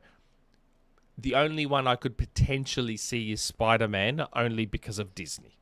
Yeah. Like, Disney could turn around now. Where there's IP licensing and stuff like that. Yeah, and Disney might go, hey, Sony, you're not going to sell any more, really much more copies of Spider-Man. How about we get it on Switch 2 and Xbox now and sell another 10 to 15 million of it? Yeah. And make a shit ton of money. Yeah. And then Sony's like, well, fuck yeah. Realistically, we're not going to sell any more copies of Spider-Man and Spider-Man 2. That's the broader point, though, right? Is that, for a long time, I would say that there's a certain contingent of stabled individuals that are just out and out. Nope, never going to happen. Never in life. And, like... Never say never. You never say never, except with Nintendo. Yeah, right? And, except because we've long said, imagine how much money Nintendo would make if they released their games on PC. Fuck, man, yeah, everyone would buy them. Everyone would run them at, like, high-res, high-rate frame rates, all that shit. Nintendo would rather go under. Yeah. Nintendo would rather go under. They still have the attitude of a toy company, whereas unfortunately for video gamers everywhere, particularly if you like Microsoft or Sony, they regard gaming as a way to make money, not to produce cool toys. And that unfortunately means that when you see your partners or your competitors making killing on your platform, when you're not, potentially, you're like, they're not. Their shareholders are going to be like, guys, can we do some of this? And I think this job role just effectively says we probably need to think and start planning around this a lot more than perhaps the haphazard way that we've done.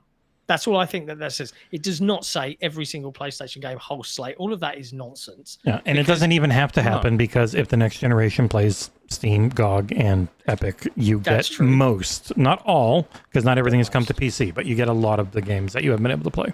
But you can absolutely count on that they're having those conversations. I think that's the thing people just need to kind of suck it up and realize is just like Microsoft had the conversations and the money people won out.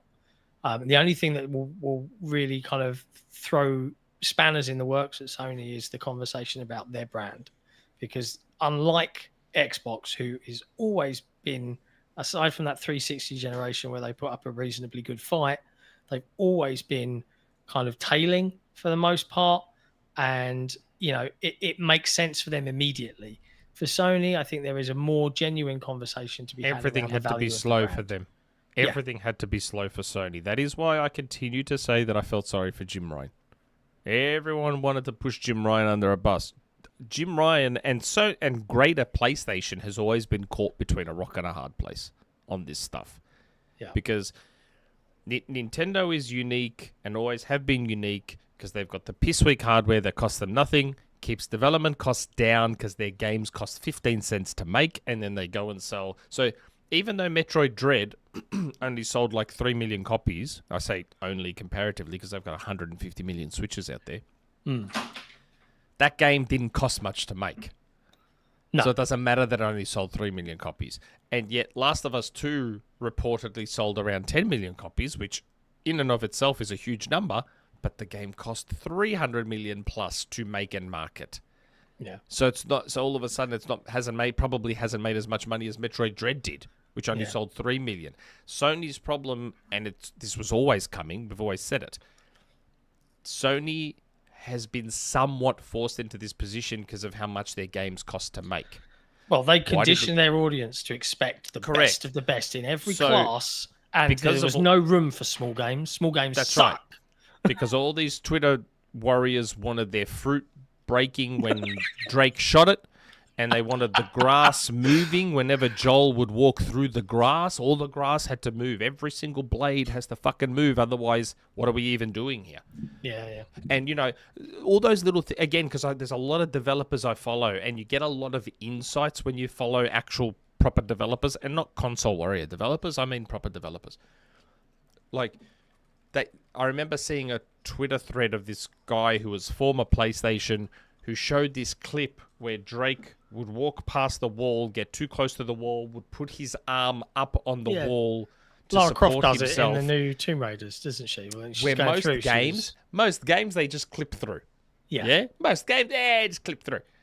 And people see that and go, shit, Debs. And then they see Drake's arm going to support himself and go, oh my God, because Naughty Dog just cares about the art Naughty form of Gods, video yeah. games. Naughty Gods, But but from listening to these developers, they don't realize that something as simple as Drake putting his arm up on the wall contextually, that costs a lot of money and takes a lot of time. Something simple like that. Or the fact that the jacket sits on his arm a certain way. It was the Last of Us 2 sex scenes and stuff. The way people kiss and interact, like getting that to work was not cheap. It's not cheap. It's all dev time. It's all dev effort, and it's not. You got to pay really good developers and clever developers. Like it's all of that to us. Just looking at the video game seems like nothing. Behind the scenes, that shit costs money. Yeah. So when you sit there and make fun of, Bethesda, look, the character just clipped through this thing. It's because Microsoft just probably saved $50K on having that character clip through something instead of them interacting with it. I've seen comments on like the Abiotic Factor review. Why does this game look like 2004 graphics? Like it's not hard to make a character look good nowadays. Kids don't care. It's like, it's not even the kids don't care. It's like they're riffing off of Half-Life, the OG Half-Life. And it's 10 guys with almost no budget who were able to get an amazing publisher. And also it makes it easier because like whenever it's built around the VoIP in game, the voiceover in the game, so it feels like you're actually there, which is one of the main things like Firebreak was really missing. Like the great ones have really good VoIP, so you sound like you're in there, and their mouths move. Whenever you talk, the actual mouth moves, and it's just so funny as adds well. immersion. It's like full-on jaw. Care. Yeah. Kids don't care. No. I've never once heard my son like the frame rate sucks. in awe at the great, like when we were kids growing up with our shitty 8-bit, 16-bit, 32 early 3D games. Remember what was the first thing we used to go at? A round wheel in a racing game was amazing. It was all about the graphics. That's all we. The first time we had like an FMV intro. Well, the graphics really changed. Like they jumped a numerous amount of times over in fidelity every generation. Kids don't care. I've never heard give a rat's ass about graphics. No, you know how you know that is because Roblox has more players every month than Steam. And Minecraft. Roblox itself has more players every month than the entirety of Steam. Like it's insane. It is crazy. They just don't care about graphics. No. There's a super chat which we on find this topic. foreign.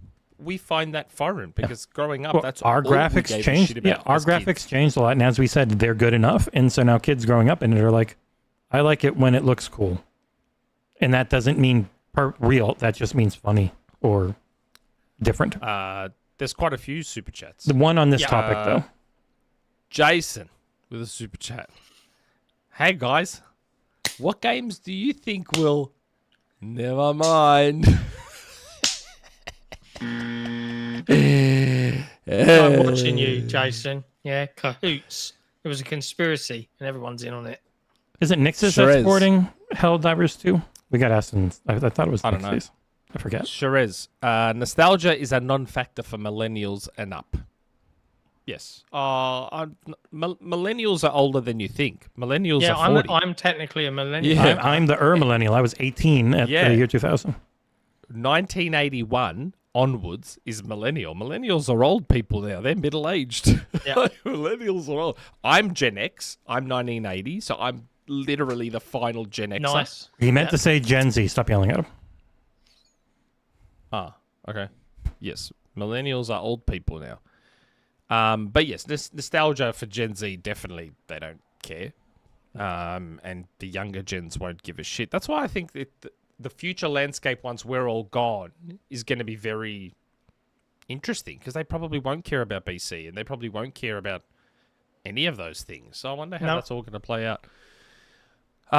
Divan Greedy. Not sure if you guys already talked about it. Personally, can't wait to see all of the articles that are now going to say it all makes sense to go multi-platform. As always, Xbox leads and PlayStation follows. Oh, 100% they will.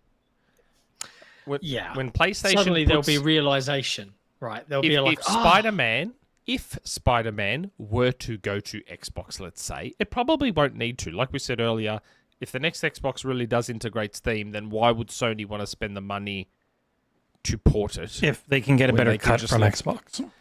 when they can just let the Steam version play on Xbox? Even though I've always said I think they'll try and block it, this job would indicate that they may not care as much That about they the may Steam have games working. realized a thing you refuse to believe, and that there is no way to block it. You can't. I'm not. I never said there is a way to block it. I said if there's a way, they'll find it. There That's isn't all one. I ever said. If there's a way, they'll Doesn't find exist. it. But this job listing may indicate that they may not care as much Yeah, there's my money. about the Steam games working on Xbox, which means they'd save money on not porting it to Xbox. I guess it would come down to will they be able to negotiate like a better cut? Microsoft might be willing to say 80-20 or in something instead of 70-30 because Steam won't give anyone a different cut. But Microsoft has shown a willingness to do that with big publishers. yeah, it's possible. Maybe. It's possible. You never know. But I think, but if there was a world where they actually ported Spider-Man to Xbox, you'd see many articles about how it's not a big deal. That's not a big deal. It's just one game. Senior okay. Bean tried to Spider-Man's old. troll and say, oh, it wouldn't be that big a deal if The Last of Us went to Xbox. I'm like, you're just too far. That would be a massive deal. Yeah. It'd be a massive deal. But yeah, it's an interesting time as always in this industry, and I'm definitely keen and curious to see like what happens next. We've got another super chat from Sherez. Sure is. Wonder if Spider-Man swinging on Xbox console will cause motion sickness, just like Indie did. Wow, Microsoft created an exclusive medical condition. Yeah, video game motion sickness. I'm waiting for the update. Like Avatar just is getting an update later this year for third person. When are they going to add that to Indie? And boom! Oh, it's a great game now. Indie's the best. I love Indie. Indie's amazing. Elsewhere, It is now news- time for our first and only commercial break. We'll be right back. Okay, let's do that. This is Console Wars the card game.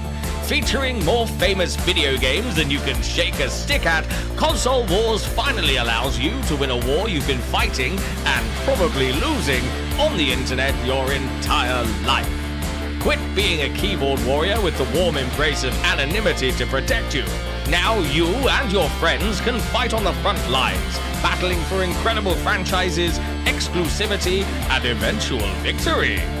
Collect some of the most famous video game franchises of all time. Protect them with loyal and frighteningly dedicated fans. Brave the volatile video game industry. and claim the ultimate victory in the console wars. Your favorite video game making mega corporation needs you. Enlist today. Head to consolewarsgame.com. Pick up a copy of Console Wars the card game, outshine your rivals, and prove that your platform reigns supreme. Out now. Back. Wow. So I'm in the there you go. process of copying a lot of content across. I bet. Console Wars, the card game, is available right now on Amazon UK, Amazon US, and ships most places worldwide, apart from Australia. Sorry, Aussie friends. You can pick up a copy by heading to consolewarsgame.com/buy and get yourself in, because the console wars aren't over. We've extended them with our own card game because we're clever like that. So feel free to go check it out. Elsewhere in news, some interesting news stories. First up, Halo Studios took to their website Halo Waypoint, which is always like why did you call it that? I don't know. And have announced in their blog post that Halo Infinite will be the final year for Halo. Oh my God! I'm just reading your first sentence. I know. This is what your first I was sentence extreme. is. You I probably was. need to I rewrite got this. out of bed. I thought I changed it, but I only changed it on the tweet. Per Jesse Norris, executive reviews editor and general clever guy, he says Halo Studios has announced in a blog post that Halo Infinite's this. I've muted John so he can't read this terrible text. Please, John, just say what the story is. Yeah, okay, sorry. I'll fix it. Yeah, they on a Friday, no less. So normally, like, this is going to be bad news. They went, hey, over the next few months, the Halo Championship Series will host the 2 planned majors, as well as the almost sold out and highly anticipated Halo World Championship in October on the 24th and 26th in Seattle. Once a world champion is crowned in October, the HCS will be retiring Halo Infinite from official HCS competition. You can This refresh means and read it now. It's okay. Nope. This means we will support Halo Infinite and the tournament scene in 2026, but HCS will be moving on from Halo Infinite for official competition following this year's World Championship. As the studio continues to shift more and more towards the next era of Halo, we feel this is the right time for official HCS competition to move on from Halo Infinite. Year 4 will be the final official HCS events for Halo. Now's your last chance to be a part of this momentous chapter of Halo esports history. They continue, and here's the juicy parts, because we already know that they were like, hey, we're working on some stuff. You should probably be at the Halo World Championship to see it. Which John yelled at Ursula was never going to happen. Yeah, I was wrong, man. I'll eat my crow. Looking forward to 2026. Whilst the studio is fully focused on the future of Halo, you can expect there to still be more online and online competition for Halo Infinite. We'll be supporting events with prizing and player travel, and even Halo 5 and MCC, as we've done consistently via side events. We know the competitive Halo community just loves to play and compete, so we'll still offer some light competition. And let's not forget that 2026 is Halo's 25th anniversary, and we plan to celebrate the occasion in style with the whole community. Stay tuned to the Halo World Championship this year, and we'll share initial details of what's to come. I mean, it sounds like we're getting a new Halo game in 2026. Isn't that what was rumored anyway? But it might not have multiplayer, which is what also was rumored, because if it's not going to be the thing they do at HCS. I agree. I think it's just going to be a single player, really good, well-told Halo CE. Because it is, and people were very mad about that, but it's like, if you want Halo CE multiplayer, the old styles in Master Chief Collection, and a lot of those maps are rebuilt and playable in Halo Infinite, they're still going to support Halo Infinite. So it's still there. This is very much a let's get our feet wet and learn how to make Unreal Engine 5 and the Xbox fork of it feel like Halo as we rebuild our entire organization, which some people out there that cover gaming don't seem to have realized they've done. Like the whole studio has been... It had a name change because it's a new studio. It might still have some people here and there from it. But like your friend Forge Lord, big old guy now. The creative director on whatever the new Halo project is, I believe. Mm-hmm. We've got Unishek there still doing good stuff. I think Nick's favorite Pierre took over. Yep, Pierre, my man. So do we think then that the next mainline Halo, so we know that the CE remake, I say we know with the CE remake, we're aware that the CE remake is them making sure that Unreal Engine can give us the feel of Halo, Yeah. Yeah. which there was no reason to believe otherwise. Yeah. I don't think old Unreal would, like Unreal 4, like there's things now in Unreal 5 that in their branch of it and all that I think go a long way towards helping the way Halo is being It's all big ultimately in vehicles. mathematics. Well, because also like the id engine wouldn't feel like Halo. It's not built for vehicles and all that stuff. It's built for Doom and yeah. I'm is talking the- about the gun feel. I'm talking gun feel. Yeah, you might be able to get that. I think everything gun feel wise could have been done in Unreal 4. I think the reason Unreal 5 is helpful now is if you look at recent, especially Xbox Studios games like Obsidian's Avowed, Grounded 2, Unreal 5, and Unreal is now far better at handling large open world esque. It's catching up to Gamebryo in that way, which is very funny because Gamebryo is very old. Yeah, which is like tiling resources and like depth. But the next Halo doesn't need to be open world. No, I'm not. No, ignore the pseudo open world. Larger Halo has larger always been scale known levels, yeah. for very large Yes, scale. Halo levels. CE was kind of quasi open world ish for Yeah, its time, for its time. 2001. Some of those levels were huge. Massive the- levels. The thing there's two things I'm curious about, right? Or at least I'm thinking about. Is one, I'm one of the camp where I'm like, I've played Halo CE to death. I've played all of the Halos to death. I know all of the multiplayers pretty intimately, apart from Halo 4. Woof. SWAT was amazing in Halo 4. I don't SWAT want was to incredible. play Halo CE as a straight cut. Here's a prettier version. I don't I'll want to take it. see. I don't want to see Unreal Engine 5 running over the top of what was before. I would No, that very would- happily yeah. have them take all of the story beats and maybe expand the narrative a little and go more bombastic and grand with everything. I'd rather see them do that and give me a unique spin on the original Halo CE than a straight up remake. And I don't give two shits if there's no multiplayer. And I think there is an element of we've got all of these multiplayer suites, they're live and they're functional. Do we want to pull more people away from them but still have to maintain them with content updates, etc.? Or do we want to kind of put a stamp on it because, you know, whilst the land stuff from Halo CE back in 2002 was great, it was the campaign that really wowed people. And I want to get to that point where like, oh my God, this Halo campaign slaps and it looks incredible. And it's almost like a statement thing. And, oh, it can be completed in 12 hours or 10 hours. And it's, Well, there are 30 if you really want. yeah. 50? But do you know what I mean? Like, that's how I feel about it. But I know a lot of Halo fans are like, no multiplayer. And I expect a lot of media to do this as well. No multiplayer. I'm going to knock the score. It's missing half the stuff. And it's like, what are we doing here? We don't knock The Last of Us Part 2 for not. Did it have multiplayer? I don't even know. No. It did No. not. And We the don't first knock one it. did. Right? It's still, you know, if the story and the graphics and the gameplay is great enough, like, why can't that be a good game in its own right? It feels like always Halo is held to this super unique. It's got to have Forge. It's got to have machinima mode. It's got to have all of the multiplayer. It's got to have 27 maps. It's got to have all of the modes on day one. And it's got to have an epic campaign that's better than anything that's ever made before. And it's all got to be made by a smaller than Ubisoft type team in 2 years. Can we make sure that happens? And it's like, come on.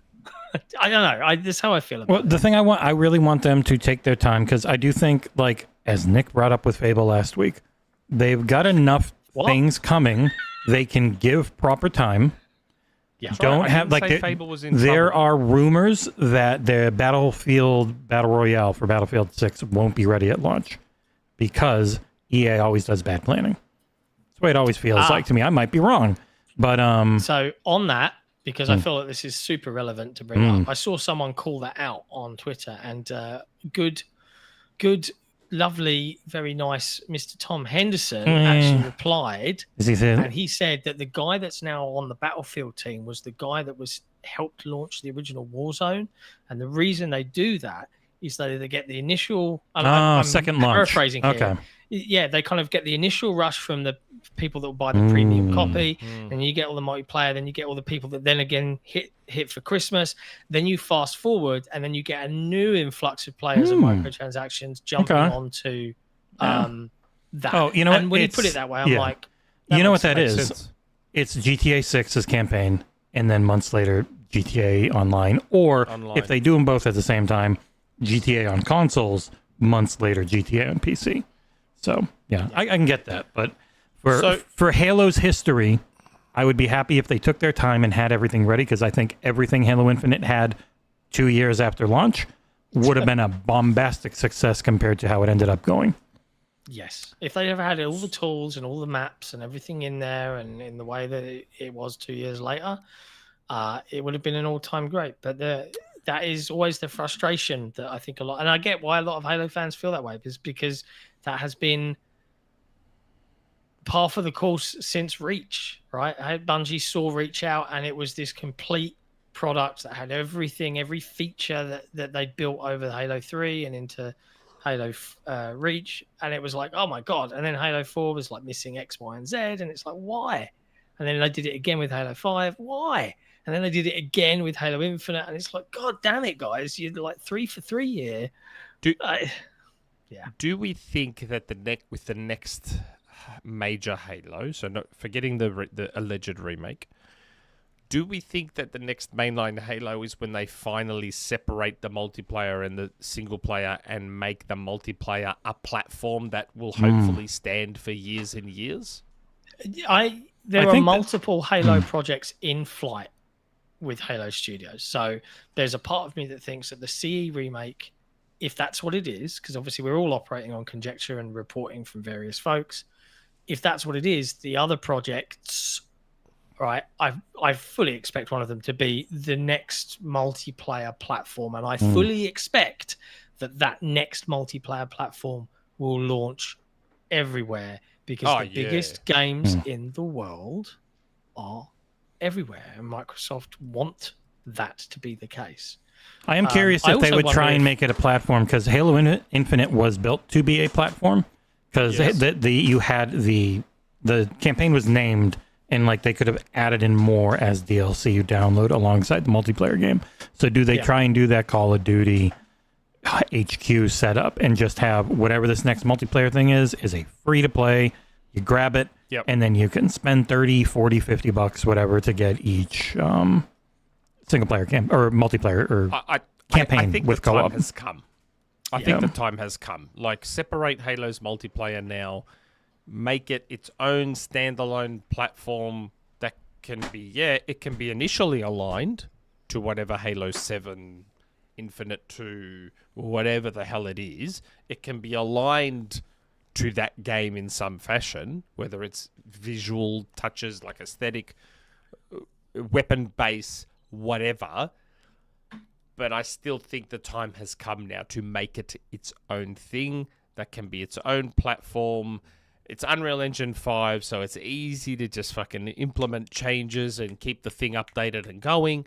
You do your crossovers where they make sense. You don't have to get out of control like Call of Duty has gone. Or Fortnite is the standard bearer for crossovers now. I still think there's room for that in a Halo multiplayer standalone product where it makes sense. Like, it was silly to me. Like, I've made my Spartan in Infinite look like Iron Man. I've given him an Iron Man color scheme, tried to get him as close. To me, an Iron Man armor set in Halo would have made total sense. And even within their own IP. They could do a Doomslayer set. They could do a Fallout armor set. Like, they have so many things. They have the StarCraft 2 set. Like, they have so many things that they could throw in there. Yeah. It's free money. Like, again, do it where it makes sense, though. Don't do The Simpsons in Halo, because that's silly. Do it where it makes... There's plenty there. It would be really funny to see the longtime Halo fans just completely melt down, though, if you did something silly. Yeah, if you did something silly. But I think if you were to partner up with Disney, just like Epic does, just like everyone else does, partner up with Disney and say, okay, let's have an Iron Man set where it's like Mark 45, the Mark 3, the Hulkbuster, and they're all in Halo. Yeah, and then you've got a War Machine set. And then, I reckon shit like that would be cool. I would spend money on those to be Iron Man in Halo.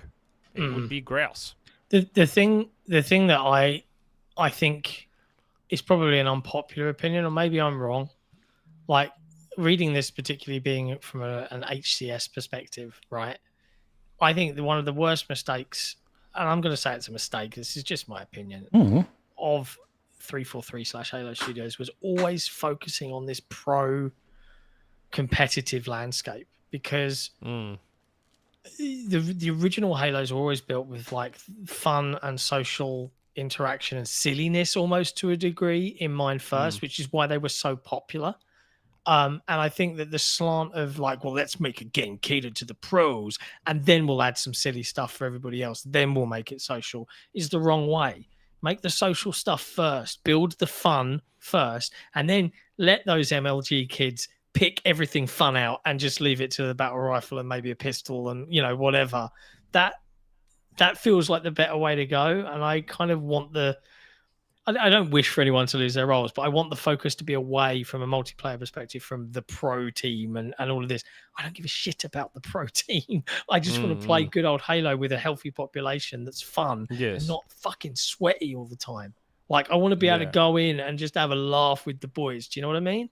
And I feel like Halo increasingly under Microsoft's tenure and not Bungie's lost that fun social aspect of gameplay. But yeah. Oh, that's because you don't like Big Team Battle. I don't love BTB, but I did love it back in the day. So back in the CE days, I did. Yeah. Halo 3. Blood Gulch was always fun.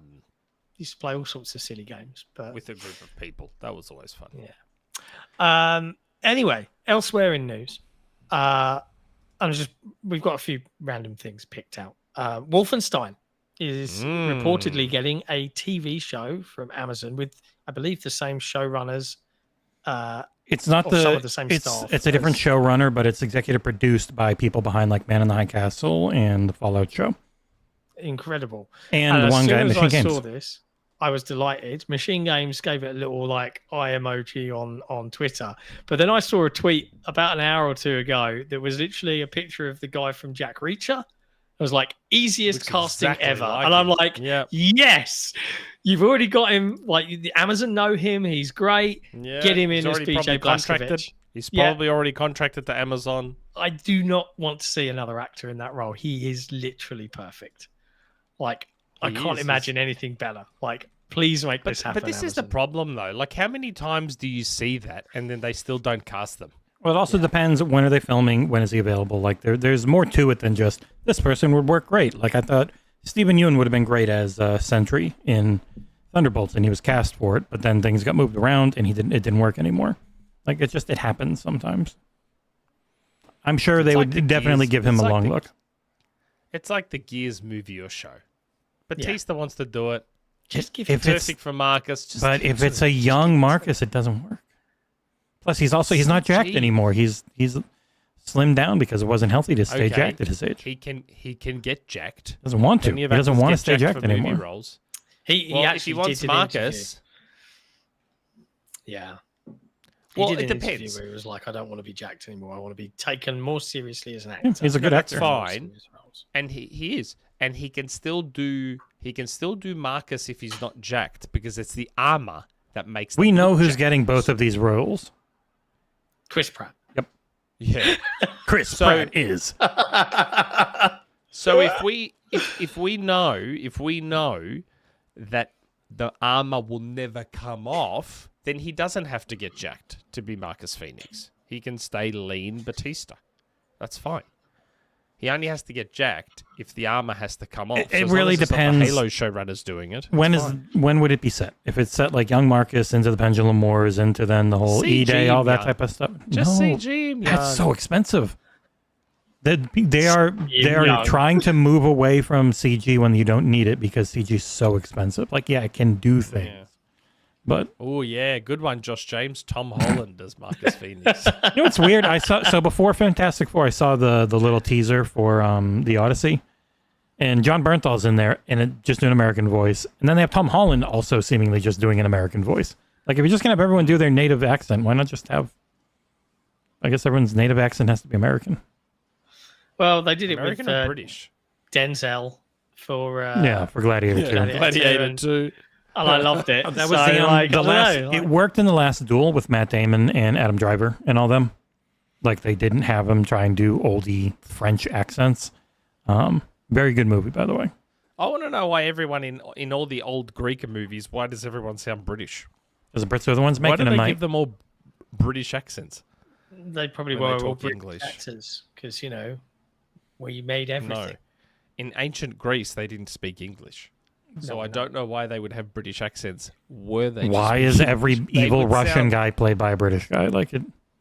Fine. Yeah, like why not have these ancient Greeks if they're gonna talk English? Why not have them sound like Greek people trying to talk English? The main reason why America's the biggest place to make money in movies until China became really big, and we can't understand you that well because we're not around it. If you do, we get the British accent barely. Even back then, it was a barely. That's why it's a very posh, easy to understand and enunciated accent. They're not talking like fucking this and it's Collins, You Black wanna Label. know- Like they're not doing that. You want to know who has the best English-speaking ancient Greek accent in a movie? Russell Crowe in God of War: Love and Thunder. I knew That you were is gonna say that is how it should be done. It should be done like Russell Crowe in that movie. That is the correct accent. I to don't know use. if I agree with you. You're the man from Greece, so Yeah, exactly. I'm telling you, He's a that is man the right whose accent to family use. was from Greece. Yeah, I didn't know Right. this as well. I was at my funeral for my grandmother. She apparently was absolutely so in love with Greece as a 30, 40-year-old that she went there like 3 times a year and she loved it so Yes. much she learned the language. I was like, Brits what? are Like, obsessed. Brits are obsessed with Greece. When There you I go. was over there, in 2018, it was like 50% Brits. And I asked the people that worked in the restaurants and stuff, why there's so many Brits? And they're like, man, they flood this joint. Brits are obsessed with Greece. I Well, don't the know Brits, why. anywhere the Brits go, they want to take over. yeah. I mean, That's English accents in movies like Star Wars set the scene. Every member of the Empire that isn't a main character was a British actor. And even Darth Vader was, and boy, that guy lied about being able to sword fight. Yeah. But yes, so Wolfenstein might be getting a TV show. We'll see that. Yeah, in it's like it's 4 in or 5 years. Yeah, it's in the very early. I'm going to start working on this phase. Not the we've cast anyone or there's scripts Yeah. even. I reckon it'll be good. I mean, I they did a think great job with Fallout. I loved the tweet I saw. They better not make it political, like dead serious. And I'm like, Wolfenstein? do you know what Wolfenstein's about? Like, It's probably somebody like or hated. If you know Man on the High Castle, Man on the High Castle and Wolfenstein are very similar in the sense of a Germany that won and took over Yeah. the world in many ways. Like they're extremely similar. So Amazon has a history on that. Yeah. It was very political. Elsewhere, I reckon it'll be good. in news, Splitgate 2 is going back to beta and unlaunching to undergo a massive rework to the core systems of the game. Make will Split include, great gate again. yeah, make more layoffs, and Splitgate 1 is shutting down. Really? Yeah, they don't want to pay the like- servers anymore, most likely. It is it's kind of brutal, but that is I get it. I get this obsession with servers, but I still feel like, and maybe this is just me, if I was the head of a studio and my video game was either multiplayer or had a multiplayer component, I would have an option built in from the start, if this is even possible, and it has to be because I think Time Shift did it. I would have an option for my game to fall back to peer-to-peer. I think that is one of the suggestions being made by the Stop Killing Games thing, is that in pre-prod you plan out Yeah. an exit For strategy peer-to-peer. should your game need to Yep. be shut down, taken offline. You know, Turn if on it's the got a peer-to-peer. single player campaign, but it's an online only game, Yeah. you can flip the switch at the end of life and the single player is still playable on your own, or Yep. you initiate peer-to-peer. I think that will make sense to a 'Cause it degree. seems silly that, we don't want to pay for servers. That's fine. You don't want to pay for servers, then flip it over to peer-to-peer. Yeah. And let most of us now, compared to, look, you got to remember, compared to 15, 20 years ago, a lot of us now, the hardcore that keep playing these online games, blah, blah, blah, we're all on gigabit connections. Or close enough to. let us go peer-to-peer. The peer-to-peer experience in 2025 would be infinitely better than it was in 2005. Yeah. Like, give us peer-to-peer to fall fucking back on, bro. Oi. Like, come on. That's just fucking... It's silly that, oh, yeah, this game you paid for, we're just shutting it down because we can't be paying for the servers. The way Timeshift did it, Saber Interactive winning again, Timeshift allowed players to use their own console as, like, the server for people to host games on. Rainbow That's Six, cool shit, back man. in I think the Xbox, I want to say the Xbox OG days, or it might have been the sequel Vegas on 360. You could set, like, we could have people round for a LAN, and we'd have a spare Xbox, and that would be the LAN server, and then you could all plug in and play, and it would do all the comms. It was very cool. Yeah. And all Like, of that just- stuff has just faded away over the years. You know, Like, what, but I don't understand. Like, there are certain things that should be industry standard. Like we, all these publishers and developers and all that. There needs to be a coordinated effort to establish a set of standards in video games. Every for the single betterment- publisher is against this because they want you to not play their games that you already paid for and give them money to play new games. They'll never go for it. But why? We were still buying new games, weren't we, back then? Not like now. The we? industry is insanely big now compared to before, and they do not want you buying continuing to play your old stuff. It's like the planned obsolescence of No, video I games. understand what you're saying, but we didn't. When Halo 3 came out, everyone still went and bought and played Halo 3, even though you could still play Halo 2 online because of peer-to-peer. Different systems. And then when though. Halo 4 came out, everyone bought Halo 4. So yeah, but that's that silly. Like, for the most popular games, that kind of still works, like Call of Duty and stuff like that. But you'll see increasingly, like, how has Death Stranding 2 done? Okay, according to Comparatively? Do we don't know. know? Matt I don't know. Piscatella said No, I don't know. it sold less in Europe than one did, but Matt Piscatella said it's done fine. Like, it hasn't done But that's what I poorly. mean. So it sold less. Like, It was number 2 for the month, but it wasn't good enough to crack the top 20 for the year. But Night Rain did crack it at number 1. It made it up to like 11th or something. But Death Stranding. just But, getting a duo. but Night Rain is $40 and on multiple platforms. It's on all 3 major platforms you'd think it would be on. So that means it sold a lot more copies because it was $30 less.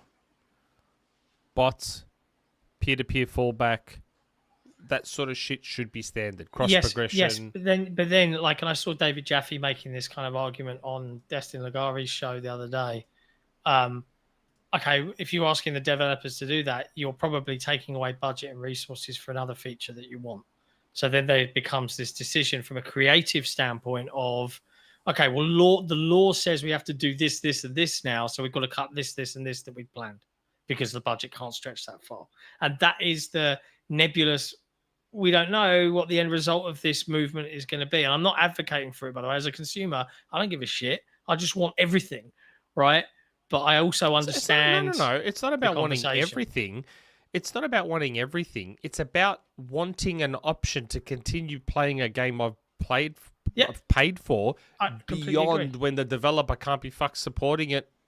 anymore. I completely agree with the premise, but like, say you're a really small 20-man studio and you've made a really epic game, but you can't afford to keep it running anymore, but you also couldn't afford to do the things that you were asking in the first place, but now the law says you have to somehow do it. How do you the main navigate issue, kind of like the whole adult thing for websites in the UK, is I don't actually trust any government organization to have any understand how the industry works. So they don't know how the industry actually works for making video games, which is why if you read and I've seen it mentioned in chat, and I brought it up a lot, Thomas Sala has talked about Stop Killing Games a lot on Blue Sky about how he understands it and he thinks it's worth discussing and all these things, but the main things it's asking for right now aren't realistic. And it's like the goals are great, but you have to work within the boundaries of how the actual industry works. So it's very complicated and nuanced, and I think a lot of people treat it like a versus B list war. And instead of it being an initiative that is worth looking into and trying to figure out, It's just, nope, I don't care if they think it's hard to do as a company. They need to figure it out no matter what. And it might not be figure outable for most companies. Like, most companies don't have... Finding budget for making games right now is insanely difficult, and trying to add to that is commendable in the way that I think a lot of us want to, but it's still real difficult to actually figure out. I feel like when it comes to a multiplayer game, I'd be surprised if something like peer-to-peer fallback is a super expensive thing to implement. That's the thing. Like, I don't know. Yeah, Let alone bots. Depends on the engine. Bots in multiplayer games since the 64. Yeah, but like bots that are good enough, and yeah, it's all hard. All I'm saying is, for a big AAA studio, I absolutely could see this becoming like a policy and how it could work.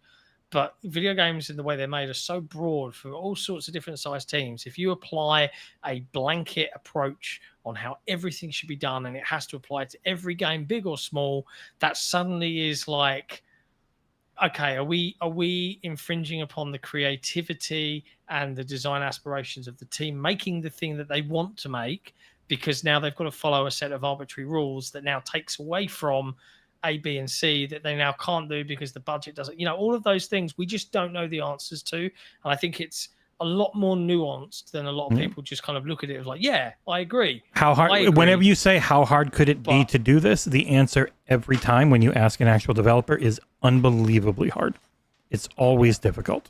It's never easy. I don't know. It's a tricky one, but we'll see what happens. They have to debate it. I think the UK government have to debate it. EU are going to have to do a full investigation. Yeah, they got to go through and look and see are all the people that actually signed up actually EU people, because you didn't help if you signed up and you weren't actually in the EU. Yeah, Brits. Next up in news, and I chucked this in here because it's a fairly big game, and I'm actually quite looking forward to seeing what it's all about. Battlefield 6 was announced earlier this week. I say that it was announced. We all knew it was coming. Yeah, we didn't know the full name. This was the confirmation that they're just going with 6. Yeah, with a very fancy, very serious face. NATO's been attacked. They're all at war. Everything's going crazy by some group of militant folks called the Pax Armata. And it looks like Battlefield. And guess what? Like God damn it. They did have their own fucking... They had their own premiere. Their own trailer. It's like, Jesus Christ, we can't even get 4K, and they had their own premiere starting trailer thing. It's pretty impressive. Yeah. Looks good. I am definitely eager to see more. We are going to see more from the multiplayer side of things on the 31st of July. So if that's particularly what you're clamoring for, which is definitely what I'm looking everything date-wise is leaked, where you should have an open beta most likely on August 10th, and then the game is coming out on October 10th because their own website says the pre-order is no longer available after October 10th. So which suggests, it's out then. Yeah. So, did you watch this trailer, Nick? Did you get a chance to see it? This? Is not gameplay. I'm quickly scanning through it right now. Yeah, I mean, it's a cool premise. How much of that is in game? None of this is in game. Zero. Yeah, this is all trailers and cutscenes, right? They said not actual gameplay at the beginning, and they never said actual gameplay after, so none of it is. Well, let's wait till we see. Yeah, we'll see it not next the week. Battlefield games. Not that Battlefield games have ever really disappointed from a visual. No, there's a ton of leaked gameplay footage on Insider Gaming. You can just type it in on YouTube and you can find a lot of multiplayer. Looks fun. Yeah. Looks big. Yeah. Looks expensive. And might be $80. We'll see. Yeah. We'll see. Last and arguably the title news story of the week, Hellraiser returns. Saber Interactive teased with a little teaser that was like, hang on. I'm going to show the one from the website. Oh, are you going to get us taken down on YouTube? No, we would be demonetized. There's full boobs on that one, Nick, if you go to the Hellraiser Revival website. Yeah. They oddly... So it's weird. Gooner. So Hellraiser Revival is a first-person horror game. It's not like a Dead by Daylight or anything. Coming sometime sooner than you think, according to their press release. Looks real good. Brings back the main actor of the movies as Pinhead. Super gory.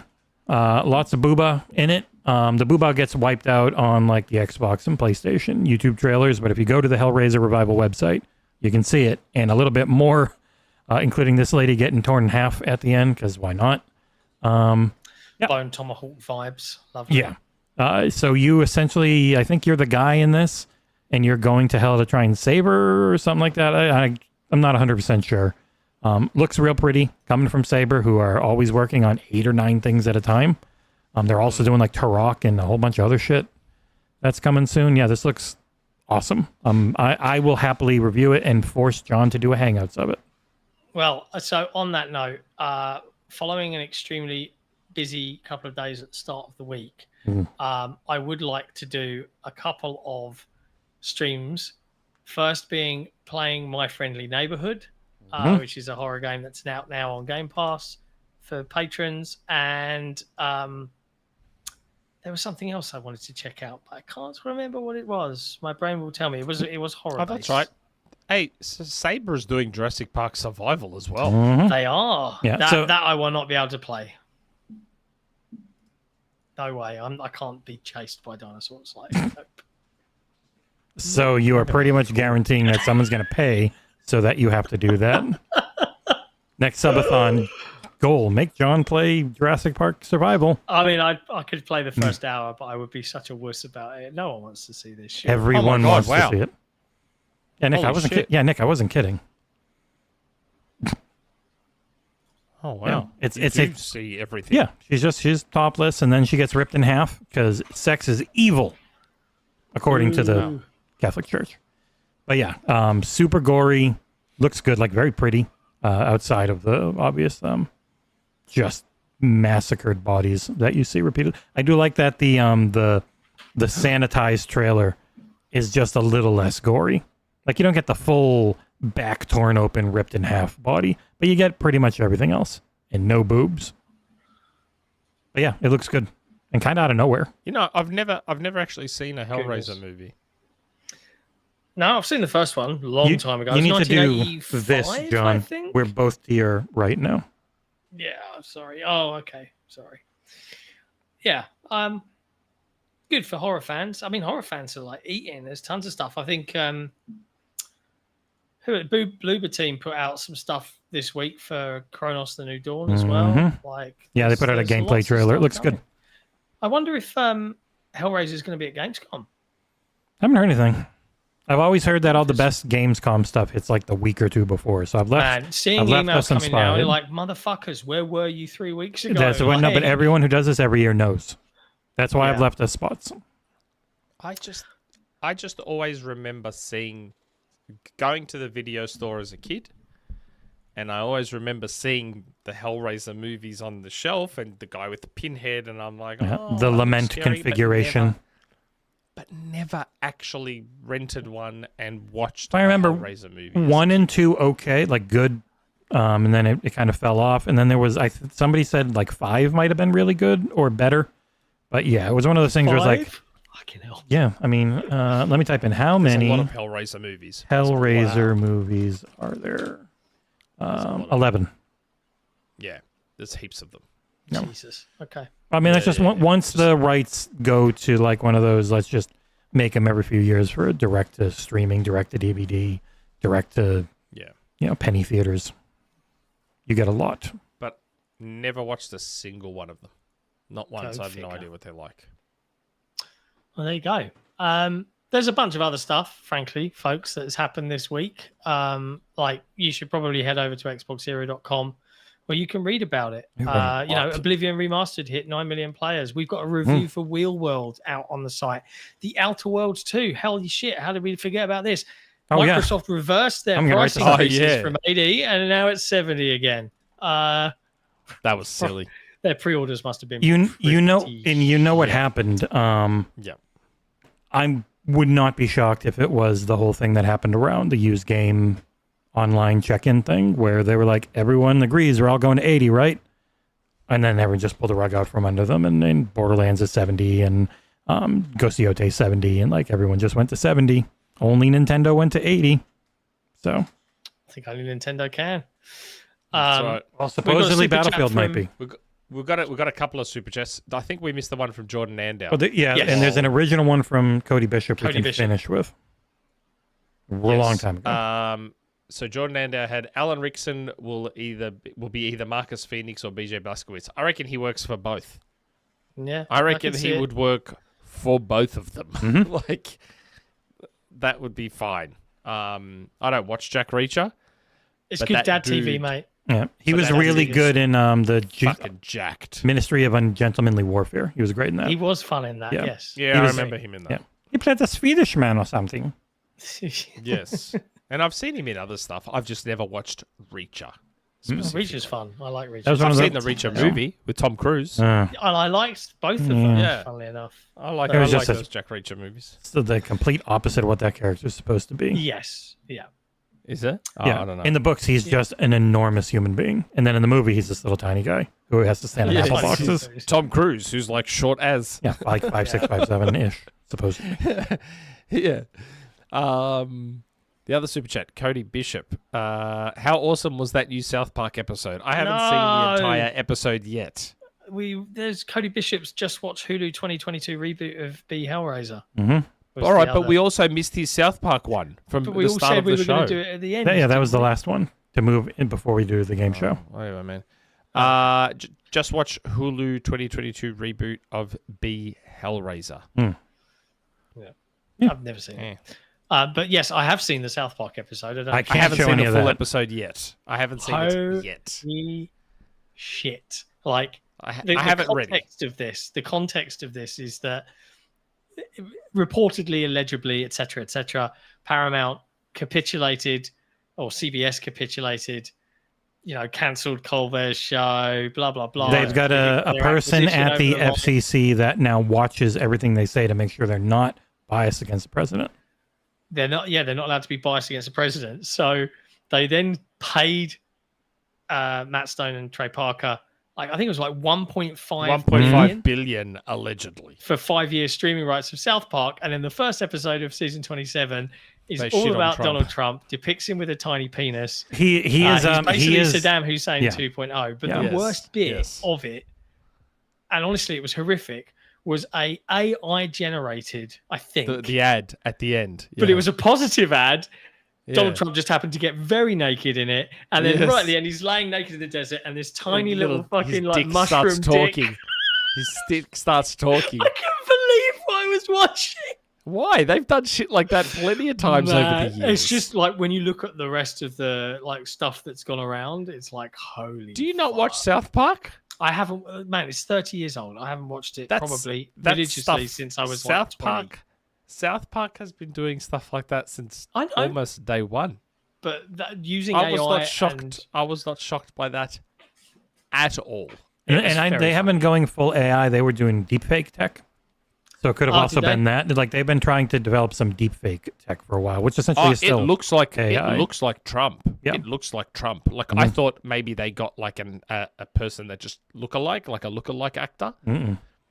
It looked like Trump. Yeah, I'm pretty sure it might have been their deepfake tech instead of just But it's very funny when John's like, I would have loved to Muted. have been in the room, like seeing Trump react to that. Like, do you think he was just like, Yeah, but you know what was silly though? Like I saw people on Twitter and shit getting all upset. Oh, I can't believe would they make fun of a Democrat president? It's like, yeah, they did that too. They did it with They Obama. did that too. I mean, they South made a whole Park TV show goes about George for- Bush. Yeah, South Park goes for everyone. Yeah. Like they don't give. a They're fucking rats. angry libertarians. They're not Democrat or Republican. Yeah, they just go for like they did. Like Al Gore has been a Man Bear consistent Pig. character throughout that show called Man Bear Pig, who's just like a fucking whack job. Like, you know what I mean? They go for everyone. They don't give a shit. yeah, it was very funny. Come on, buddy. Come on, hey, Just guy, relax, guy. Hey, you just need a rest. Jason! Hey, you just need a rest. Hey, relax, guy. Don't you remember South Park Bigger, Longer, and Uncut? Yeah, it was the same voice as Saddam It was Hussein. a, 2.0. he was just Saddam Hussein, but with a different face. Like I used to love like that. There was a part of that movie where Saddam Hussein and Satan are lying in bed, just like Trump and Satan, And he's like, has that done? And he's like, what? You see, like, I don't want to. you see his little dick pop up and shit. It's so good. No. Has that done? No. That was very funny. Yeah, that was good stuff. That was good stuff. All right. So it's There- that there's a point little bit of breaking news. okay. One Jez Corden, after or during being on Gaz's Just podcast, good. And tweeted, Xbox was right about its gaming strategy. I didn't believe in the strat, thought it was just going to hurt the install base and drive publishers away in huge numbers, but as time goes on and pieces fall into place, it seems increasingly like it has made all the right moves. why is Wow. that breaking news? I don't know, just a tweet. I literally just had somebody ping to me. Drunk Jez tweeting. We know this. I think he was sober on Gaz's show. He's got long hair now too. It's magnificent. saw. Yeah. I saw. It'll be cool. He's going to I personally Gamescom. don't agree. Yeah, I but personally don't agree. most people know you go against Nick whenever it comes to Xbox, you're going to do all right. I think in the long run, for Xbox, I think it'll be the right strategy if they do it properly for PlayStation. But I don't. But PlayStation doesn't have the ability to do what Xbox can on PC at all. Yet. They never would. Yet. They don't own Windows. All right. It's that time of the show where we're going to play off to win the patron some cool stuff. It's what year, my dear? I guess I'll hit the scene.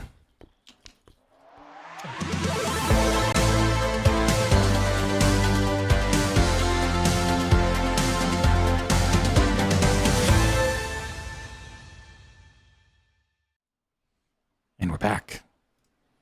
We are Damn it. back. Now, if you have been watching the XboxEra podcast for the number of years that we've been running, like 6, you'll years. know that of recent years, we run a game show every week to win and fight for our wonderful patrons who are selected at random by Nick before the show begins. You do need to And update Nick your and I- thing so that they're actually still patrons. Yeah. I But Nick checked, and I will. checked these two, and they both are They're current legit. active patrons.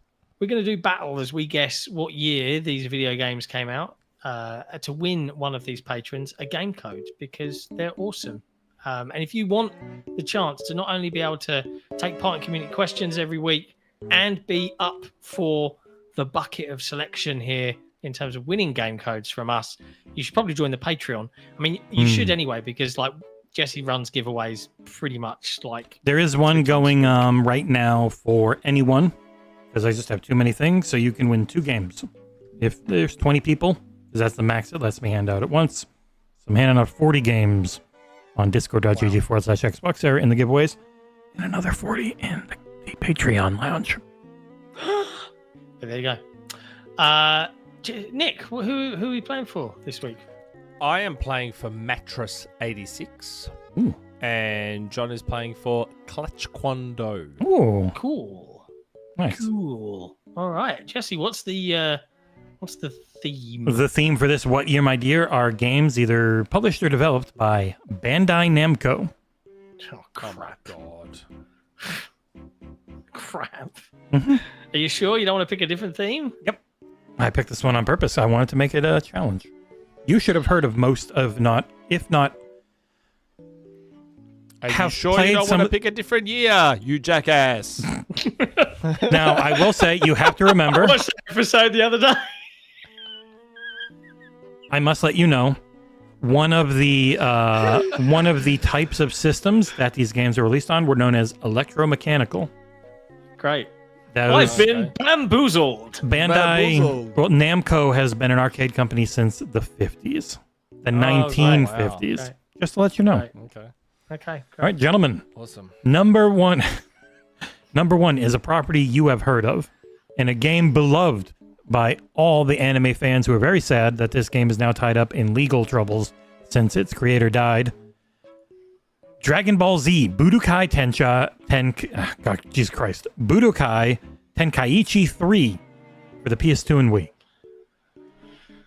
The Budokai series is very popular. Fucking hell. Unfortunately, have you seen the stuff around Dragon Ball Super and why they can't make new episodes? No. Because, yeah, there's just a bunch of legal wrangling around who has the rights to it after Toriyama's death. Are you going I to tell mean- us if it released on Wii and PS2 at the same time? I don't know, and I don't care. Because sometimes they release. Because remember, the PS2 kept receiving games. I tried to long keep it after. so the first thing they released on. If it was both there, then I imagine it was both at the same time. Wait, when did consoles get mentioned? No one's for telling this? you. He just So said where did the PS2 Wii and Wii. PS2 come from? Like, He said PS2 and Wii. Yeah, that's what I you? said. Yeah, at the end. oh, Yeah. okay. So okay. I Just don't- He said PS2 and Wii. For you, Nick, I'm going to look this one up real quick, just to let you know. Because sometimes they came later to the Wii. Yep. But then other times it was the same time because the I had to PS2 guess, kept it's getting probably games PS2. till like 2014 or some shit. Am I allowed So- to just Google the console? We'll just generations go. and just have No, that? you're not. It will go PS2 because the Wii was later. Fuck, when was the PS2? There you go. Thank you for catching that, Nick. 1985. Gentlemen, give me your years in Wait, 5. I said this a minute ago. You've had plenty of time to think. 5, 4, 3, 2, 1, go. Hey, John. That's for No Nick. way. That is for Nick. Congratulations, Nick. Getting it correct Oh. at 2005. I like tricking you guys. I'm sorry. Oh, so I got nothing. No, you got nothing. He nailed it. So you get nothing. Oh. That Okay. was an educated. That was a very good educated guess. Agreed. That's why I asked. Was Yep. it same time PS2 It was worth Wii doing that. or different? This one was the same time on, I believe, consoles and PC. It is called Dark Souls 3 for the Xbox One, PS4, and PC. One of my favorite games ever. Fuck. Well, enough, Frums has 3 of them for me with Dark Souls 3, Sekiro, and Elden I Ring. don't know. Yeah, sorry, Clutch Quando. It's going to be a bad. Gentlemen, give I me have a your year years. in mind, but I'm In worried 5, it's too 4, 3, 2, 1. shit. Oh, I'm way out then. What the fuck? I said don't even PS4 and Xbox One, you drunk.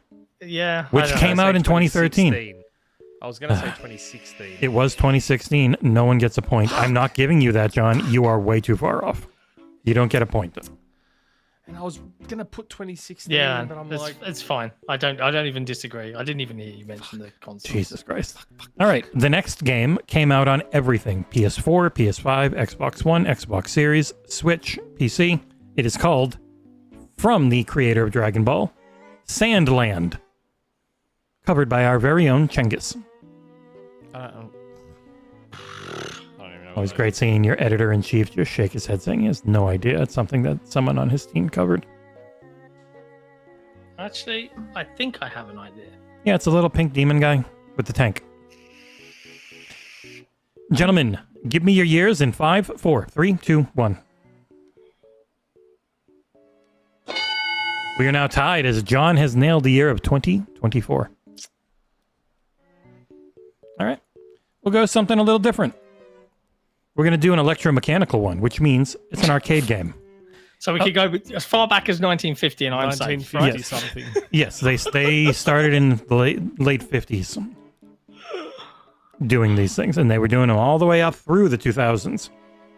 Okay. So when you think, what is electromechanical? It's the type of thing that you hit or do something on and the scoreboard changes.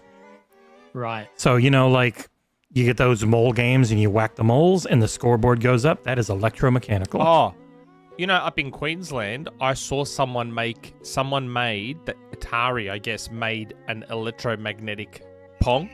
Yep. So it's like kind of I've like an seen air it. hockey. Mhm. You turn it and I thought that is so Very cool. cool. Yeah.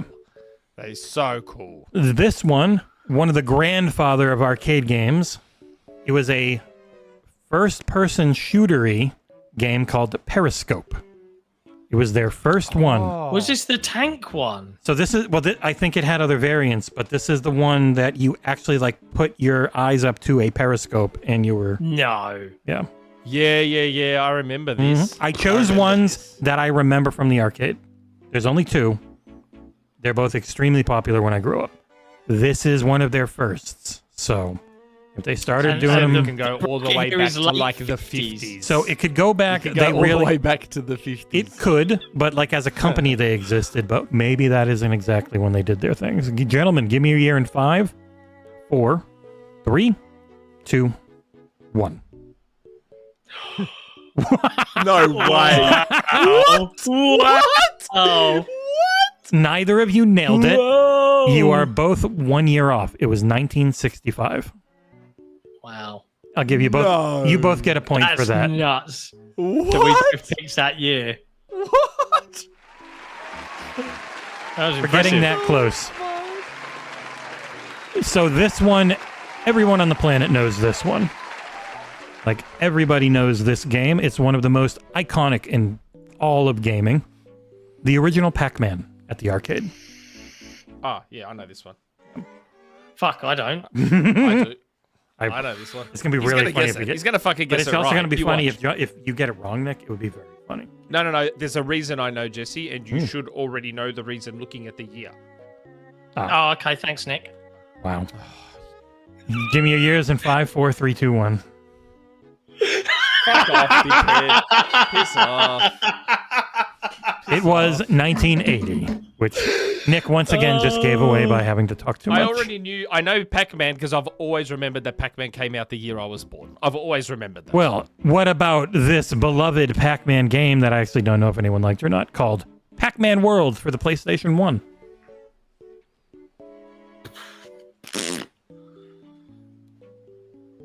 Gentlemen, I don't. give me your years in 5, 4, 3, 2, 1.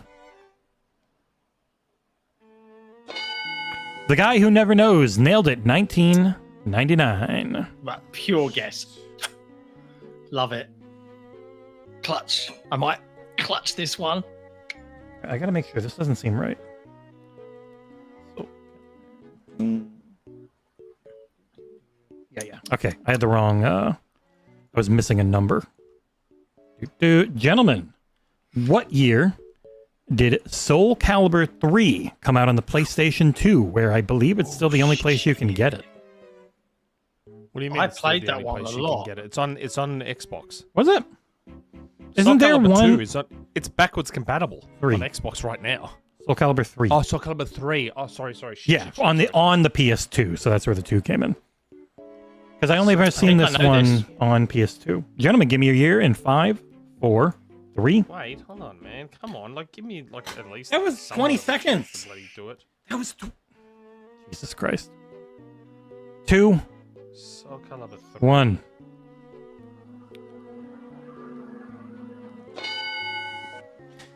John pulls further ahead, as it was in fact 2005. How would you have done that?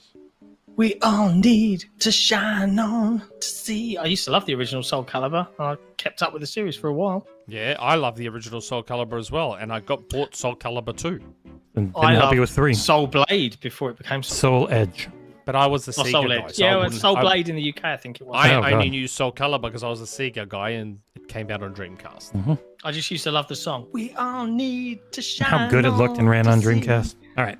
Oh my god. Heading back to Akira Toriyama. What year did Dragon Ball Z Kakarot release on Xbox One and PS4? The game that just got DLC this year for Dragon Ball Daima. I think it was this year. Might have been last year. Dragon Ball Z. I feel like I've just gone over. Giving Nick time.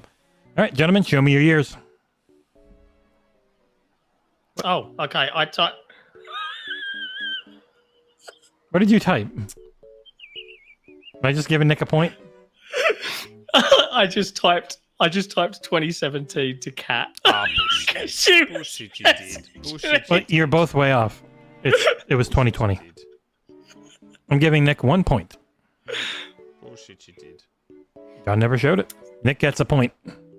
I It can is- show it if you it is- want. don't but, care. Like, I'd have to hide No. some things because Don't she's at a bother festival for a and she's second. got It is 13-8 now. Nick got the point. And John is okay with it because he's not a big baby like Nick. Gentlemen, Thanks, mate. what year did Ridge Racer 6 come out for the Xbox 360? I don't know. I'm either 1 year early or spot on, I reckon. Well, gentlemen, give me your years in 5, 5, 4, Show 4, yours, 3, John, because 3, I know I'm ready. 2, 1. Fucking hell. Hey, Nick. 2005. Oh, brutal. Shit, 1 year late. Well, Nick, you might get this one. When did Klonoa 2 Lunatee's Veil come out on the PS1? I bought... No, PS2. Sorry, I wrote the wrong thing again. God damn it. Oh my god, yes. I bought it on PS2. It is a PS2 game, thank you very much. Shit. I bought this game on PlayStation 2. I fucking love this game.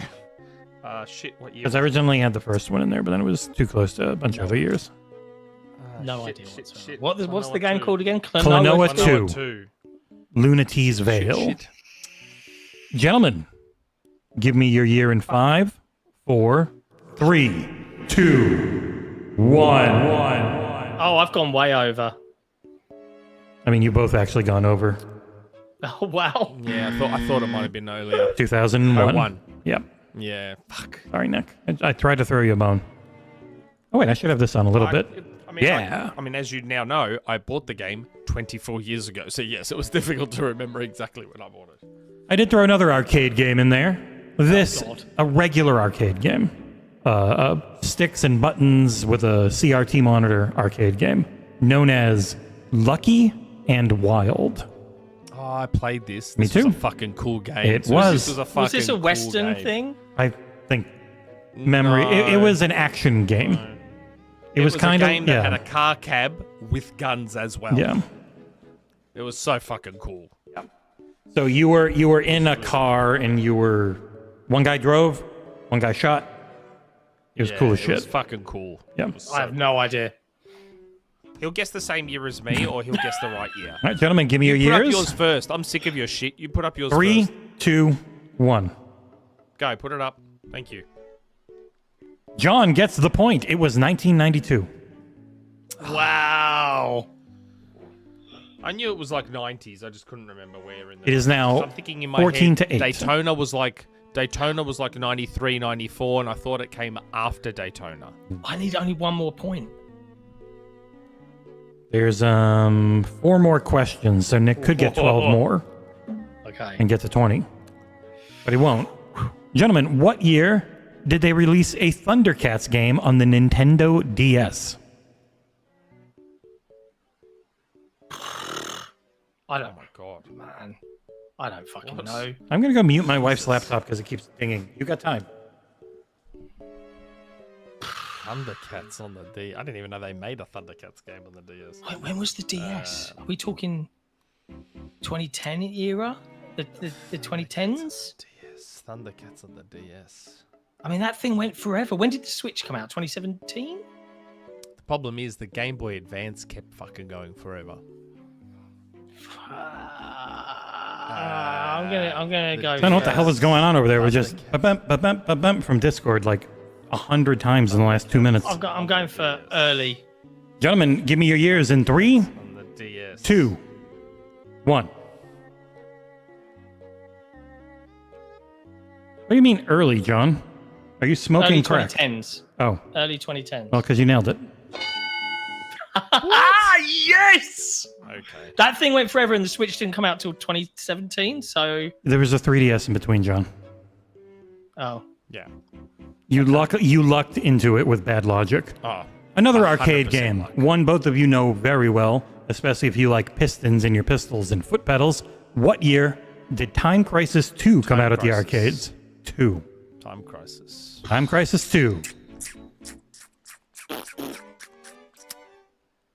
I bought Time Crisis 3 on PS3. You got to nail all 3, still and he's got got to it. get them wrong, Nick, or else you lose. And I had all well, the Time I've, Crisis I've hit games. 15 points. That's it.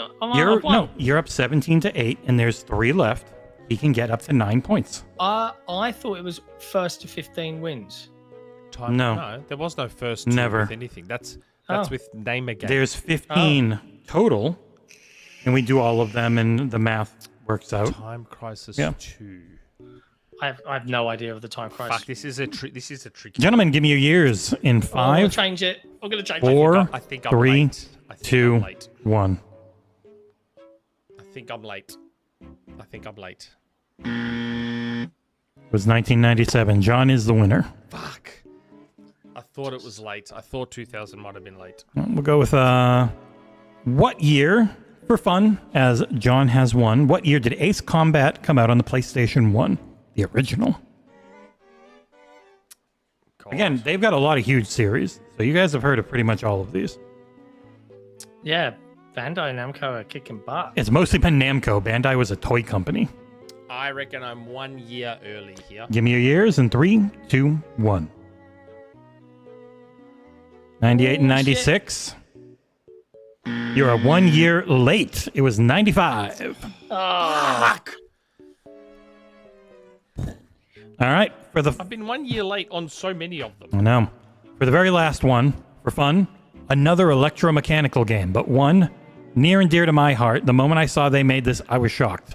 Do you remember the little tiny Gator Panic game where the alligators stick their head out and you have to bop the alligator and then they go back in? That is them. What year did that come out at the arcades? what was it called? Gator Panic. Gator Panic. It's you have a friggin' a stick with a big old cushion on the end, and you whack alligators in the head as they pop out. There's still a couple of arcades around here that have it. Mm-hmm. Gentlemen, for fun, give me your years in 3, 2, 1.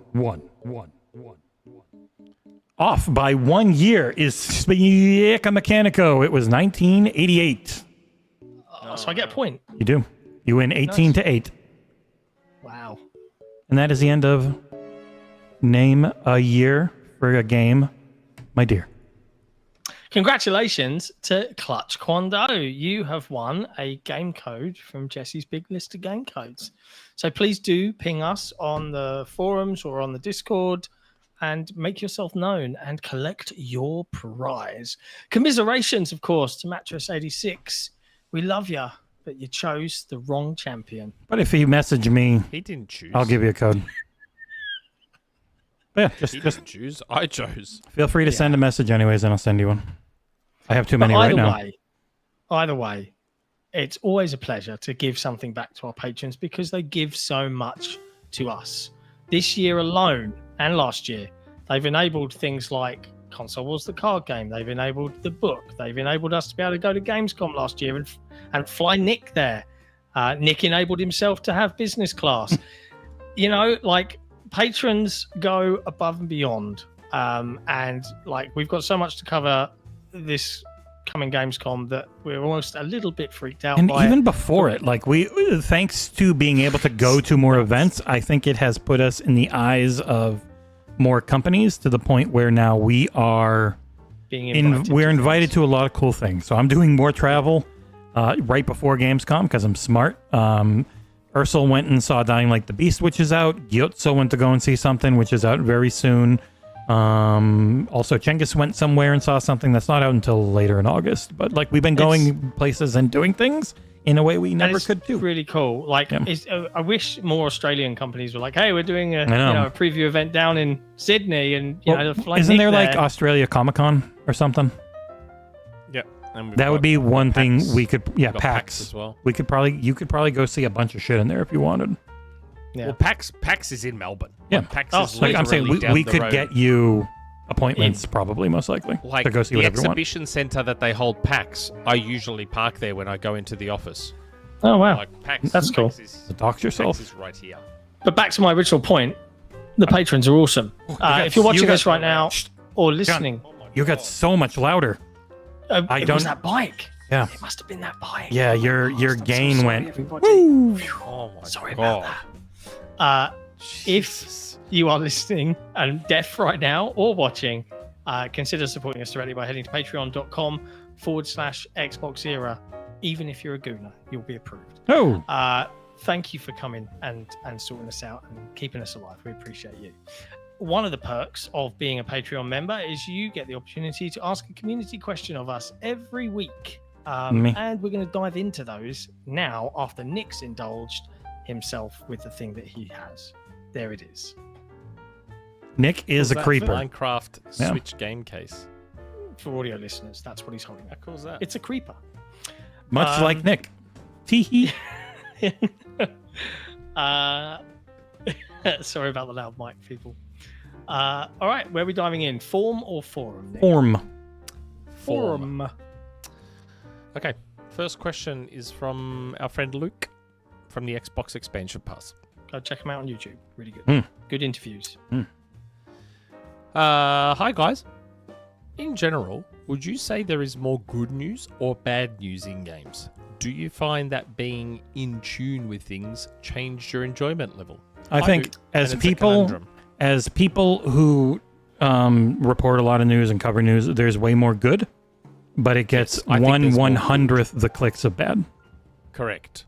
Yes. So it feels like there's more bad because it's noisier. It yes, gets there's more way. attention. It's sort of like how people say, "Oh, it feels like everything in the world is worse. There's more crime. There's more this. There's more that."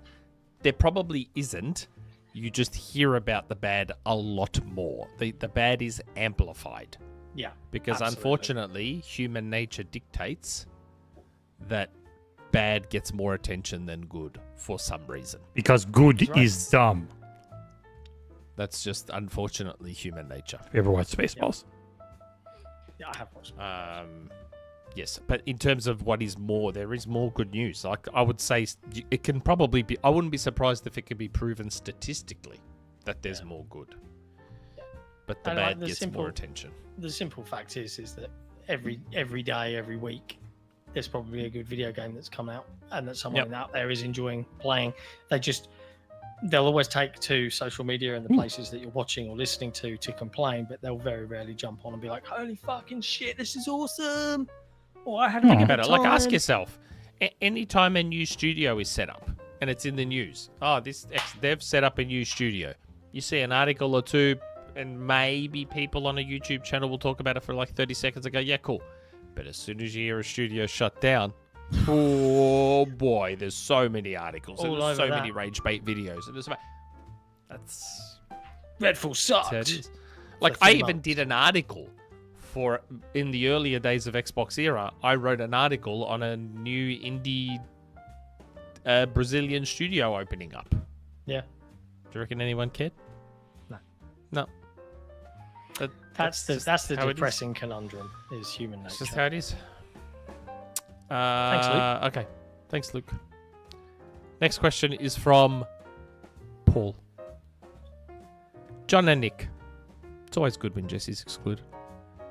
Besides podcast, Hi everyone, how's it going? No one can hear Nick anymore right now. I wonder why that happened. It's fixed. That was bitter. That was bitterness there. besides podcasts, what other YouTube video game related content do you normally watch?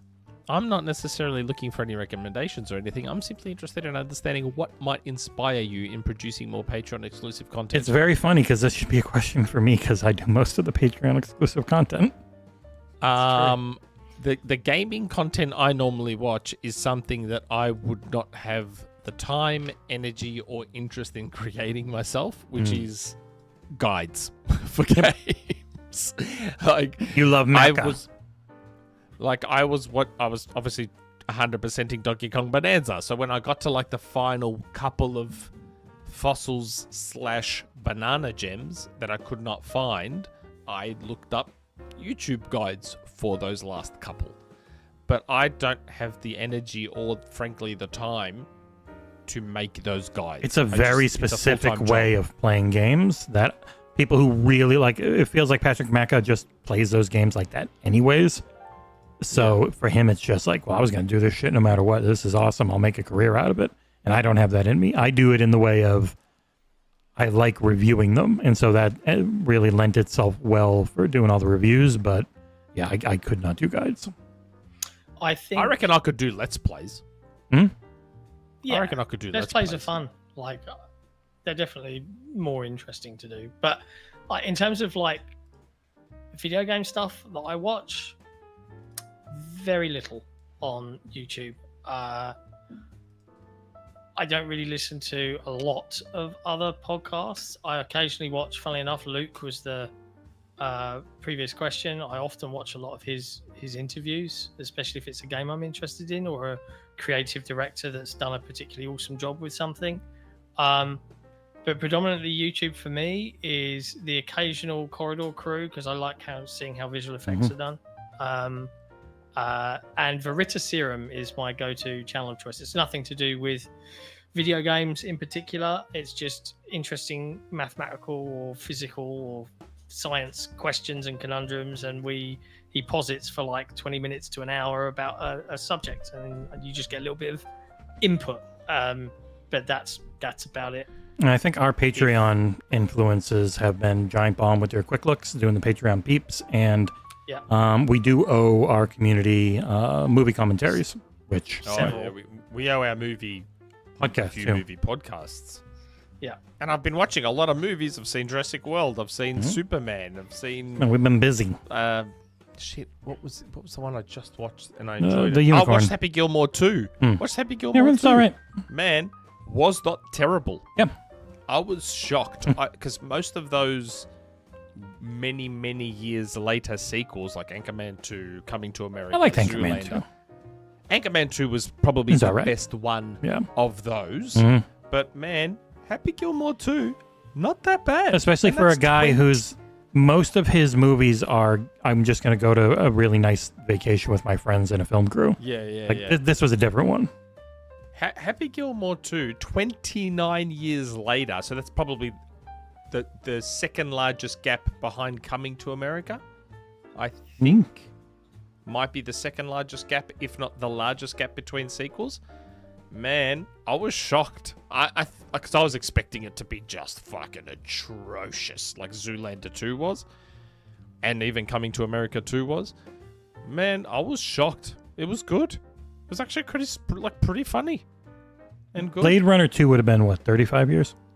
I'm talking about the comedies. I'm talking about those comedies. I was going to say, there's definitely been longer sequels in Journey, but No. I'm talking about those comedies that have a sequel many years later.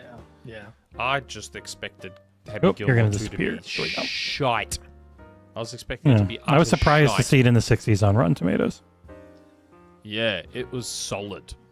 And it did still tap into all the old nostalgia, and it did rehash some jokes, but it just, I don't know, like, it's like Adam Sandler worked out, it's like Adam Sandler worked out what worked in Happy Gilmore and did a lot of it again, but did it in the right way rather than the exact same joke. Like, you know that joke he kept making about that maxi dude's breath?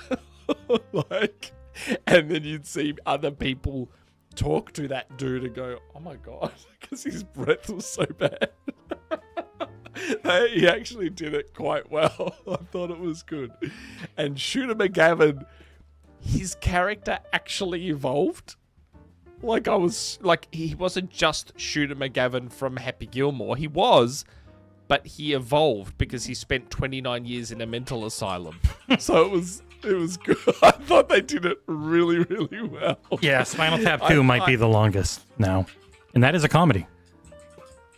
Oh, Spinal Tap. Okay. Yeah, okay. They're doing it too. So how long was theirs? The theirs? 70s? Oh, Spinal Tap. Okay. God, I gotta find when the first movie came out because I put Spinal Tap and just 2 comes out, which is coming out in September. Let me see. That was like sometime in the mid 70s, I think, or early 80s. Oh, okay. Let me see. Spinal Tap originally came out in 1984, so you got yourself 41 years. Yeah. Okay. So look, if you were a fan of Happy Gilmore, and let's be real, most Gen Xers and Millennials would have been, like the cameos in Happy Gilmore, the vast majority were requested by that actor. So what's her name from The Substance? Margaret Qualley, the young one. Margaret Qualley, yep, she requested to be in that movie in Happy Gilmore 2. Eric Andre, Eminem, I believe they all virtually demanded to be in Happy Gilmore 2. Like, Happy Gilmore's a very beloved and comic, Spaceballs 2 is going to be very far between as well. 38. Wow. 38. Wow. Holy shit. And Mel Brooks is still around to do it. Yeah. All right, let's go for another 4 hours talking about movies. I'm glad we could answer your question. I hope you enjoy it. I don't remember the question. With an added movie tangent. Okay, next question. Jay Case. Long-time listener, second-time questioner. How do you think Xbox will handle the genuine issue of people buying the Steam version of a game over the Xbox version? If an Xbox does indeed allow third-party games to be played from the next box. Like, I'm a cloud-first gamer, and I play xCloud and GeForce Now exclusively to game. I'm finding I'm opting to buy the Steam version of games if they are available on GeForce because the price difference between Steam and the Xbox versions is significant. I also think Xbox will keep third-party store games being playable behind a paywall. Nah. It's friction. So- If it's extra clicks to get to Steam or GOG or anything, most people aren't going to do it. There's that. I think anything like you got to remember, Xbox are going to offer you a PC and a console version. If that's such It'll a be thing in Game exists, Pass, they'll which give- a lot Yeah, of their but, like, users would have. There will also be they are planning. I think Jez wrote about it last week or this week. They're planning on upgrades to do more PC-centric cloud streaming because that's what their future. That's been a lot of the leaks around from Kepler, and Moore's Law is dead is hit or miss, but Kepler will then say yes on a few things, and there are some monster GPUs in the works at AMD that are just insane, like our 5080 level, which they didn't do this gen. They didn't go that far. I think Xbox won't really care. Like, yeah, they don't get 100%, and they have to give up 20 or 30, whatever it is, to Steam. But you're in their ecosystem, and you're playing on their box, and you're one of their MAUs. Can we keep you engaged with our content so you give us more money in the future is the main worry.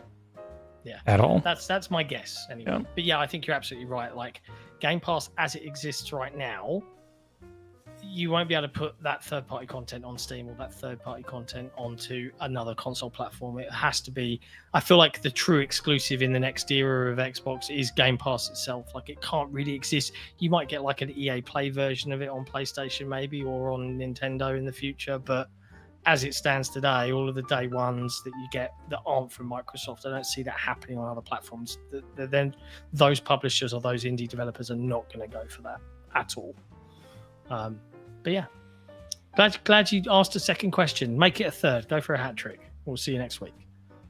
Yeah. Next question. Monkeys versus Tramps. I do look forward to Monkey versus Tramps. He's got some good ideas. Even though He's crazy I saw he canceled his Patreon this week. What? Did he really? What? Now, a lot of times that ends up being people changing payment methods and stuff, and it never says they rejoin, even though I then go and look and they have. And so I don't know, but I did see it. Monkey versus Tramps. I need your questions every week. They fuel me. That's disappointing. Also, it's a lot of By the people. way, you guys, maybe it's because of the way you guys pushed me under the bus. It's a lot of people who got gifted memberships and then don't want to auto renew on whatever thing they have to. Patreon's a mess. Read the question. I'm just checking some. Hi guys. Randall 419 and Colt Eastwood are twerking. Which one do you make it rain for? Smiley face. Rand. I feel like Rand's Rand gonna would have have- more junk in the trunk, and it's gonna be more of a twerk. Rand would have much Yeah, more of a Colt Eastwood's all- junk in the trunk. Yeah, I'm with you guys. We're all Sorry, ass Rand. men. Sorry, Colt. Yeah, if I'm getting a twerk, I need a moving like it's Wuchang. Fucking gooners, man. Monkey versus Tramps. Nick's just setting up another super chat to let him say something. No, I'm checking if Monkeys vs. Tramps really has cancelled. Yeah, they have. Look at that. I don't make things Sad up. face. Wow. That's disappointing. I know. Oh, well. All right, over to the forum. Can't force people to stay. Nope. We've been very lucky to have the support we have, and we always thank people. And if you got financial issues or you just get sick of John or Nick, sometimes me, we get it. Or if you get upset at the way I am being treated, which has also happened previously. People have cancelled. That was one guy who was upset that we argued or something. That was one very sad individual. From the forum. Jesse Brother. Happy podcast 273, ladies. I could post a question about Hellraiser in a sad attempt to get bumped up to earlier, GOC, but I won't, as I have no interest in the game and never even liked the films. I also used to not like Better Call Saul. Now I loved Saul on Breaking Bad, just didn't like his show. so I gave up on it years ago.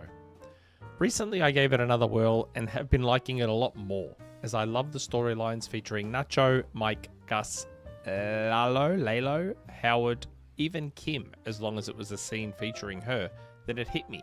Saul was my problem. Almost everything with him on screen just fucking bores me to tears. And after losing certain characters and their storylines, Saul's boring crap just increased. My question this week is, have you seen that show? If so, am I just way off on Saul being the worst part of the show? I have not seen Better Call Saul. Also, haven't seen it. I have heard from people that have said it's excellent and it should be a must watch. And it never won a single Emmy. No. For like all the acting things, because the Emmys suck. Both my wife and I were watching it and got bored and stopped. And then supposedly it ended I have great. a couple of episodes but, you know, on my PS3. Somehow I attached a few free episodes to my account, and Free. I have them on PlayStation 3. Never seen Better Call Saul.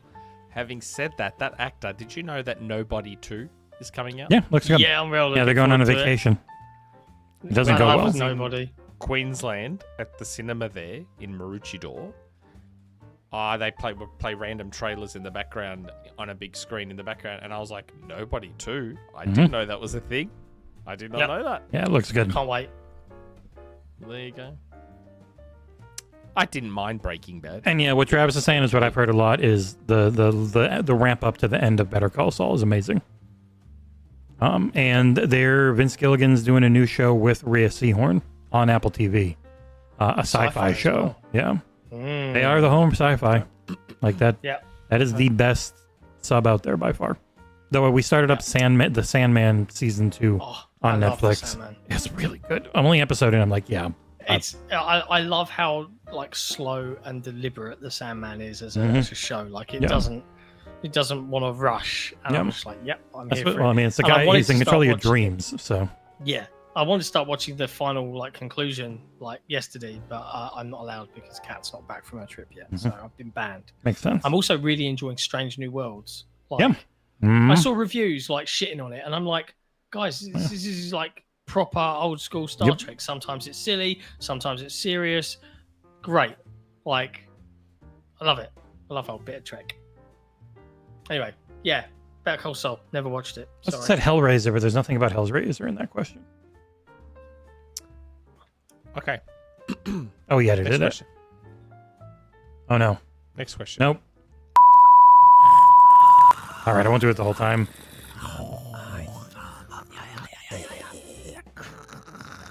Hytham G.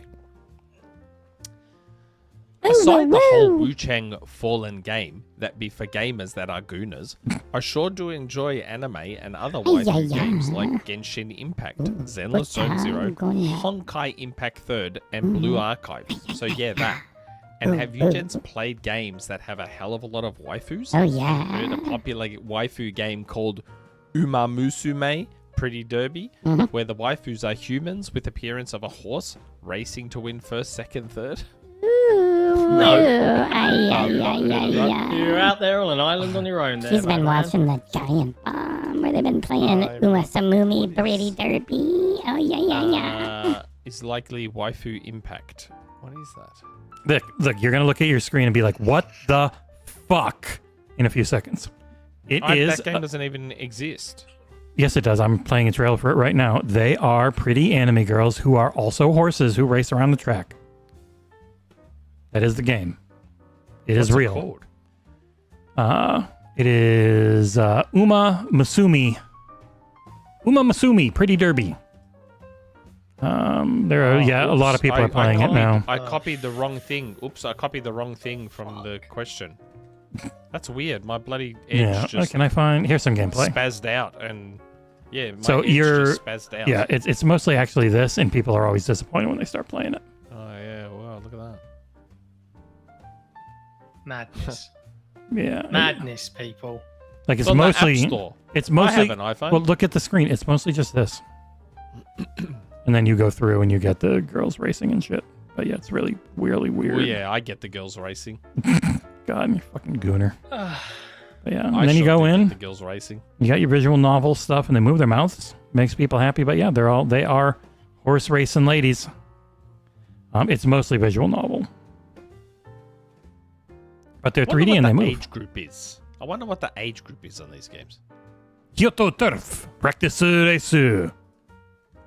I have a sneaking suspicion that the age group of this genre of game is probably older than you'd think. There they go. And they're off.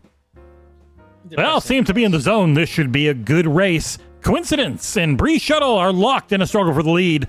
Can the favorite, Atame, live up to everyone's expectations? Coincidence is flying along with ease. Coincidence is all by herself out in the lead, and she wins.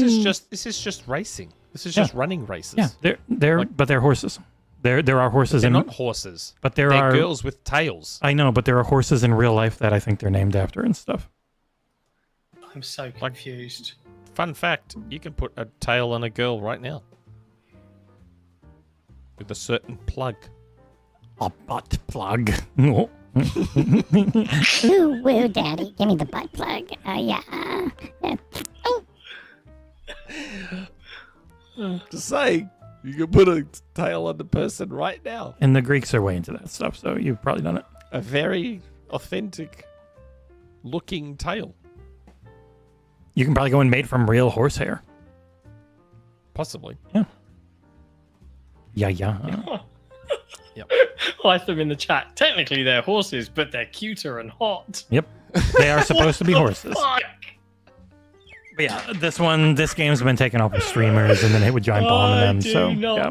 understand the world. Well, it's also what's Okay. funny. Like Japan is a pretty conservative country, so when things become more sexualized or more out there, it's for a niche audience there, so it goes over the top, and that's why it always seems like there's so much pervert shit when it's not. It's just much more actually held in all the time, and so when it finally bursts through, their bountiful horse bosoms are all over the place.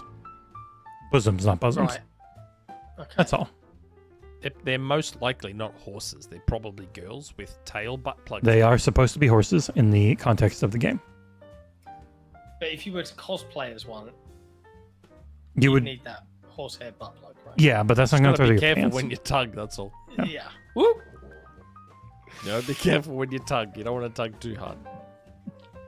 As Hytham says in chat, it's a 3-sex sales. Okay. Next question is from Direct. Who himself is Great. actually a horse. In case you didn't know. Hi, fellas. In a game like Wuchang, where the character is not voiced and the story, I think, could fit a customizable character like Wolong has, would it be better to have it to avoid the Gooner controversy? After seeing the success that Stellar Blade had on Steam, it's hard to not point at how much the main character's huge curves took part in that success. How do you measure these trade-offs anyways? Me personally, I don't mind these pretty ladies, but the bikini armor sets are laughable, but not enough for me to avoid the game entirely as long as it's optional. Just don't feature uwu moaning and over-the-top jiggle physics, or as the kids say, don't go full anime. ooh, woo. I mean, in the end, it's all just digital shit. Yeah, it's I don't care. with I don't think I've ever... the weird thing with Wuchang is she does talk. The first cutscene of the game, she talks 3 times, and then I don't think she ever talks again, and it's really weird. I don't think I've ever played a video game and seen my character, male or female, in a lack of armor and gone, oh man, where's their armor to protect them? Like, I've never thought Most that. of the time, it's also people Or- who just laugh at how silly it is that like guys will have giant plate armor and the women's just have a huge cutout for their boobs. It's funny, but then you just enjoy it. I mean, it's not like we don't know the reason they do that. Yeah. The developer Everyone likes obviously- boobs. The developer obviously believes that their primary audience is horny men. Like, that's and- obviously what they must believe, because there can't be any other reason they would do it. Or maybe the developers themselves are predominantly male and they want to see it. Like, I don't know many people that wouldn't want to see it in the long run as adults. Like, fine. when I played Street Fighter V, I used Hot Ryu Ooh. as the outfit, where Ryu is topless. I'm a straight guy. And I used Hot Ryu for my Ryu skin. I like to see attractive things. That's just me. Fair. So I use Chun-Li in the tracky tights when I play Fortnite. I don't use traditional Chun-Li because that original outfit's not as hot as the tights one. Yep. It's just video games, isn't it? Sue me. Gladly. Yeah. That's just... What can I say? As Trav says in the chat, even flat earthers like boobs. They aren't flat chesters. Yeah. Clutch Quando in the chat, and I'm gonna read this with the appropriate amount of how I'm inferring the tone. Nick is straight. That's how I read it. Despite the rumors. You know, it's funny. In my 20s, and obviously none of you knew me in my early 20s. In my 20s, I could throw off a gaydar better than anyone. Wow. I could throw off a gaydar better than anyone in my 20s. And big George Michael fan. Massive George Michael fan. Yeah. Love butt plugs. No, He's all a very about knowledgeable guy. butt plugs. He's Very knowledgeable. Very knowledgeable on butt plugs. Most people then just see you're Greek and they're like, of course. And I'm Greek as well. Just look at how the Mate, Spartans did it. You should see the way I used to dress in my 20s too. That's probably part of the reason I could throw it off the radar. I used to have I remember hanging out with this girl once at her place, and she had a gay roommate. He brought his boyfriend over, and after I left, they were like, "He's gay, right?" It's like, "Nope." She's like, "Nope." Like, push it. They're like, "Nope." Anyway. Next question. 99 Rukin. Hello, everyone. With the news of a Wolfenstein TV show from Amazon, I'm hoping for Wolfenstein 3. Makes me wonder why Microsoft said no to the Halo/Doom crossover. Maybe they're making the Xbox crossover game I always talk about. My question: could TV shows and movies based on video games that do well get Microsoft to greenlight a new game for that series? P.S. That crossover needs Halo, COD, Gears, ID Games, and Fallout. PSS. Kojima needs to make Quantum Break 2. That could be the reason the crossover happened. What? Now I'll shut up. Have a good day. Keep Kojima away from anything Remedy does. The problem is, yes, they could get Microsoft to greenlight shows, but the idea is you should really be planning these things ahead to have the game and TV show as close as possible. Yeah. In an ideal world, I know that's not easy to do. I'm aware that's not easy to do. I'm just saying, in an ideal world, you should have. Has anyone these ever things. actually done it? Don't think so. I think, look at Fallout. Like the sales of all the Fallout In games, the 80s and 90s, they did it all the time. Yeah, they pumped out. You pumped out a game in 3 months. Yeah. But if you look at Fallout 4 shot up back into the charts, I think, because of the show. Yeah, 4, and, New Vegas 76, they all charted. And when Fallout Season 2 drops, if the rumors of a Fallout 3, Oblivion style remake are true, it would obviously be very good for Microsoft to have that land during that show being out. But the show is out later this year, so it won't. So it's probably not going to happen, right? No, But it's just timing's so hard. it's just gaming's hard to make. But yeah, I would love to see it. As that meme says, I would like to see that. I would like to see that. I would like to see that. Okay. I don't know if we want to allow this next question. The GOC. Good old Collingwood. I wonder if he'll be at the game today, because I'm going to the football today. Oh, you know what? I got to apologize. I said that line thinking it was Jason, and I forgot. Good old Collingwood did not do the super chat. Jason did. Hopefully I'll have time to get the timestamps done before the footy. You better. You're fired. Good old Collingwood. The passing of Ozzy Osbourne occurred only weeks after his farewell concert at Villa Park. A special time for Black Sabbath fans, I love Black Sabbath, who were there when he has been made more poignant. It had me thinking, have you ever had a big stadium experience where you joined in with hundreds or thousands of your fellows enjoying the musical, sporting or dramatic experience together?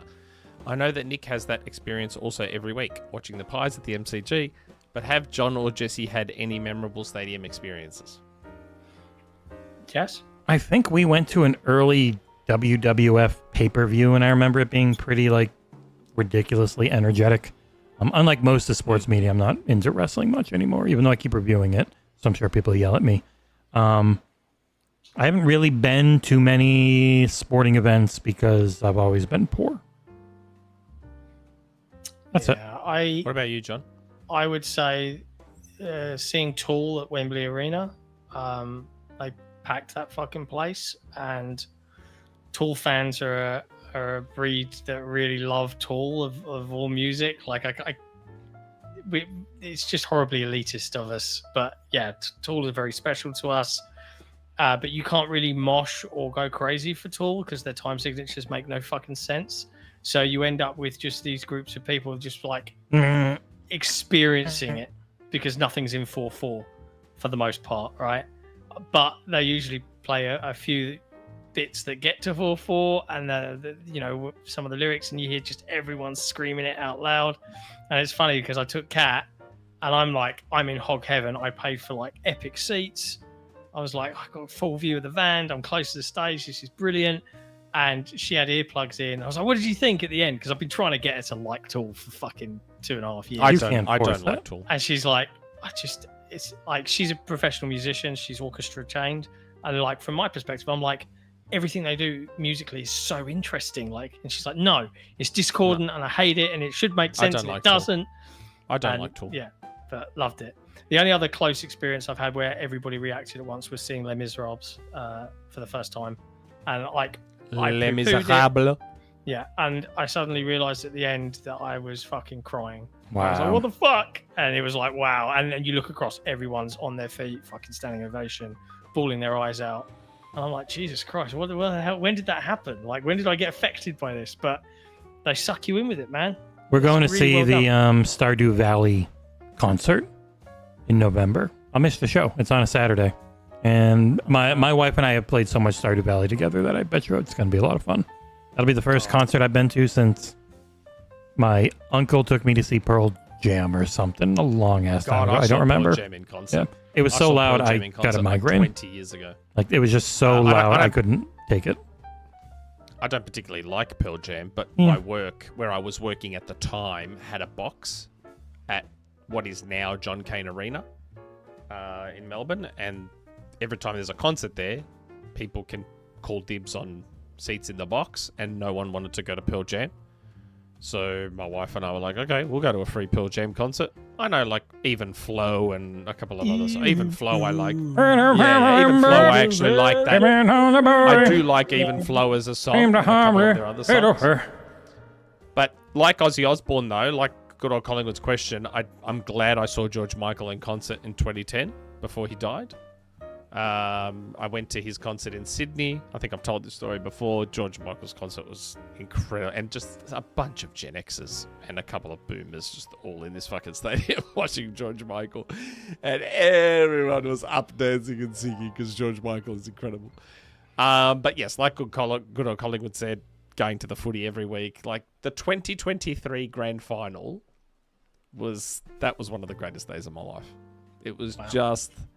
And because Kiss played, Kiss was the grand final, pre-grand final entertainment. So now I already liked most of Kiss's music. But now every time I hear I Was Made for Loving You, it takes me back to the 2023 grand final, and it's amazing. And the AFL are currently, guess who they're trying to get for the grand final this year, for the pre-match entertainment? Snoop Dogg. That would be unbelievable. If they can get Snoop Dogg for the grand final this year, because Collingwood's going to be there. I don't give a fuck what anyone says. if they can get Snoop Dogg to the grand final this year, and if he plays Still Dre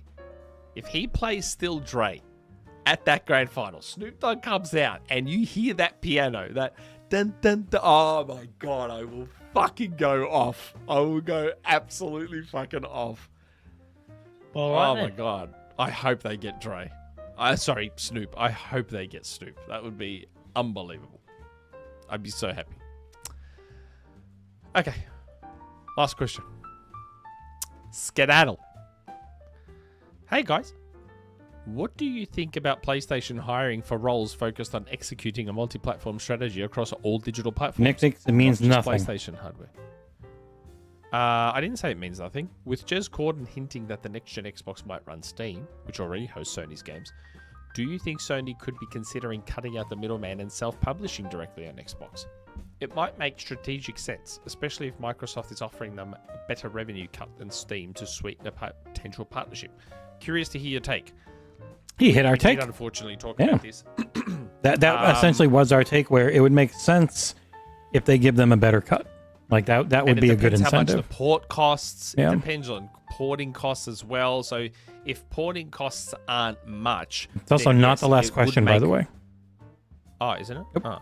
Oh, no, it's not. It would make more sense for Sony to self-publish if the porting costs aren't low. Like, if you think about how many copies of Spider-Man they would sell on Xbox, it would make more sense to self-publish and get the bigger cut Mhm. and just port it themselves, rather than John, you're muted, rather than Steam take the bigger cut.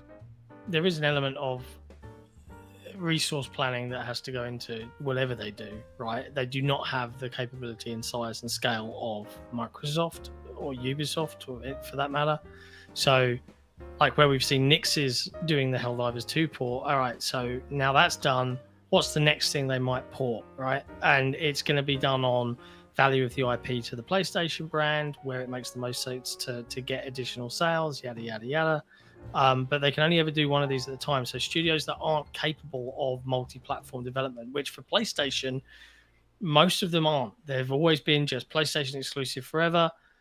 With their PC strategy coming in and the Nix's purchase, they've obviously positioned themselves to start doing more PC day one ports. Bungie is a multi-platform production studio, but the majority of PlayStation studios aren't. So it's going to take a long, long time.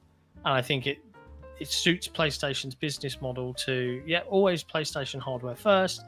Then we maybe consider porting to other platforms, and that plays out to what they're doing right now. PC comes a year or two later. That might catch up. They might expand, but right now they can't. They haven't got the capability to do it day and date. We'll have to wait and see. We will. Now, last question. Last question. Mr. Egg. Hello. Hello. Hello.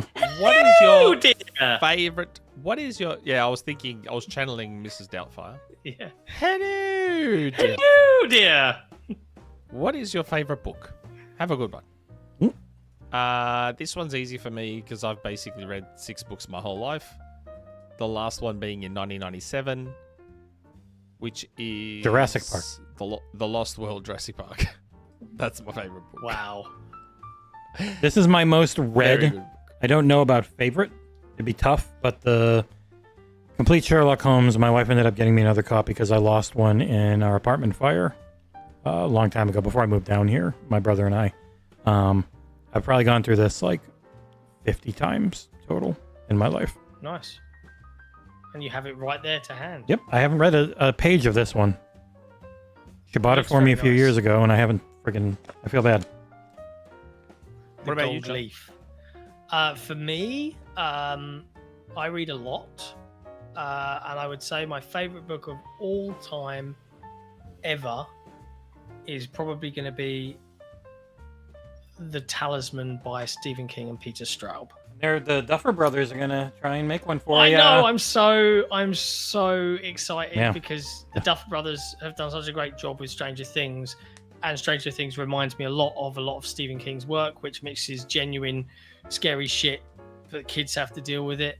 And if you've never read the talisman, no spoilers, but the general story is 12-year-old Jack Sawyer is on the run with his mum, who is running from their evil uncle. His dad's dead, and his mum has terminal cancer, and she's running from that too.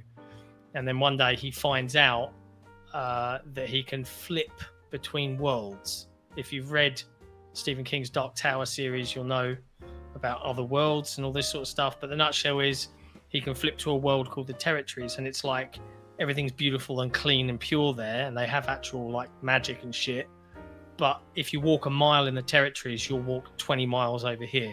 So he's tasked with going to rescue the talisman and traveling from the East Coast to the West Coast of the United States. And it's a proper like old school adventure novel, and I loved it. My dad gave it to me when I was 8 years old. It was this massive fucking book, and it had like some scary shit in it.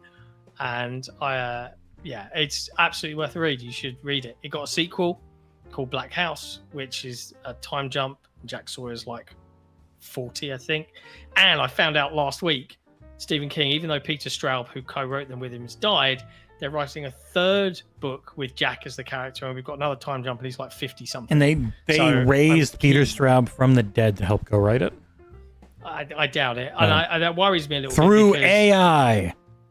Yeah, because Stephen King is terrible at ending stories, and I feel like Peter Straub helped. But equally, the sequel is really, really good because it's got a killer in it who is from the Territories and is flipping back and forth and taking kids and eating them. It's grim. Why are they always so into eating really kids in those damn Stephen King? Is he a friggin' Pennywise? It's interesting. Like, I don't want to spoil it for people that like Stephen King and like the whole Dark Tower mythos and how a lot of the books are interconnected. The Talisman and Black House play a big part in You those hopeful things. for the Dark Tower series? Yes, because it's again, Flanagan, right? Flanagan's doing Yeah. it. He does a good job of translating them across. Yeah. So, and I feel like the only person that's ever done Stephen King stories true justice has been Frank Darabont. He did Shawshank. He did The Green Mile. Yeah. He did The Mist. All three of Made them, The Stephen Mist King better. Stories. All The three Mist. great movies. What a movie. Yeah. Missed. So, And the book, It's one of it's, the greatest movies ever. and it is better than the book because it is so much sadder. strong runner-up. Mist is- Oh, you Lord of the see, Rings they're trilogy. doing an actual faithful to the book Running Man. Yes, I can't wait. Yeah. And so many people are Edgar like, Wright. "What's all this shit?" And I'm like, "What's Yeah, it got because family?" I'm everyone like, thinks of the the original Arnie thing. movie. Yeah. Everyone thinks of the Arnie movie. Yeah, so which I can understand was that. barely the book. The book was very much a going across America, like willingly but game show thing. That They're- Arnie movie was good though. It was good, The dumb Arnie fun. movie was good. But this is And how good yeah. does Predator Badlands look? Alien Earth. Like shit. I'm into Noah Hawley stuff. I really like Legion and Fargo. Prey. And, yeah. Prey was incredible.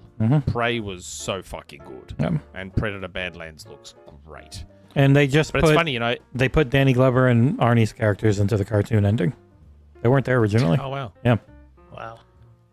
Cool. I like the mixing of Predator funny. and Alien correctly, and not where the aliens just suck. Yeah. You know, even though I don't read books and haven't read a lot of books in my life, you know what I have read a lot of, surprisingly? My mum made me do it. Encyclopedias. Wow. That's what my mum used to get me to do on my school holidays. She used to My get me to read missus through encyclopedias. Asked So me my to general knowledge is high. is like fucking... Like when I used to watch game shows and shit, I used to fucking smash that shit. Like even the fight, like the first person to ever win the $1 million on Who Wants to Be a Millionaire, that final question, I knew the answer. I fucking knew the answer straight away. My my missus asked me to get her the book. Have you seen this? The book. Yes, you've That's told me cool. about it. If society collapsed, then you had to rebuild society. It teaches you how Honestly. to build like tunnels and Pure brain input. Oh, You've said it I? before. How do I make penicillin? Oh, I can just do this. How do I make alcohol? Oh, okay. Super cool. It's a great book, but it Yeah. was like 80 quid. So, Yeah. you know. It's no green guitar you walk in and pick up on them at random. No. No. It's Yeah, definitely not. that. or a Nintendo Switch console you had no interest in. Yeah, correct. It's definitely not like either of those things. It's not like any of that. Nope. All right. So that's it. Thank you very much, That's the Mr. end of Egg. the show. So It is. Good to be back. We know that over the next month, things are going to get a bit Dicey. odd. We're gonna miss a Saturday.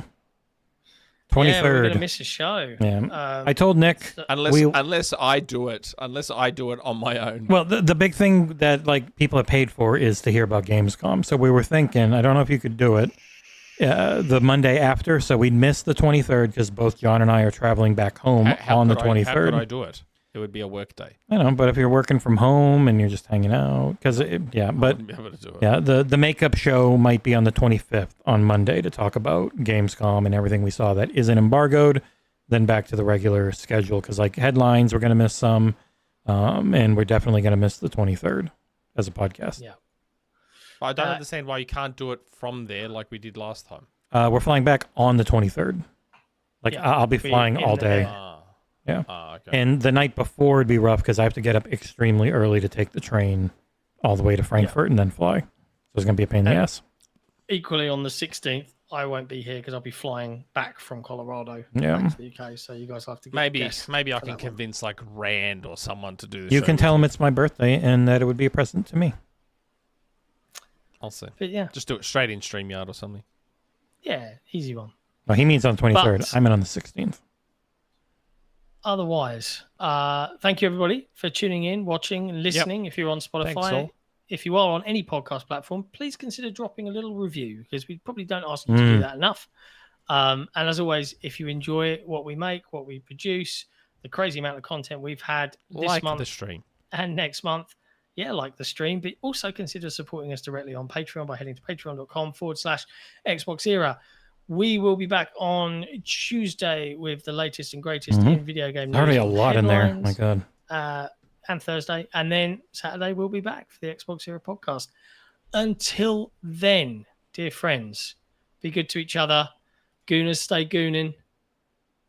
Have fun out there. We'll see you next time. Ciao for now. Bye. Bye-bye.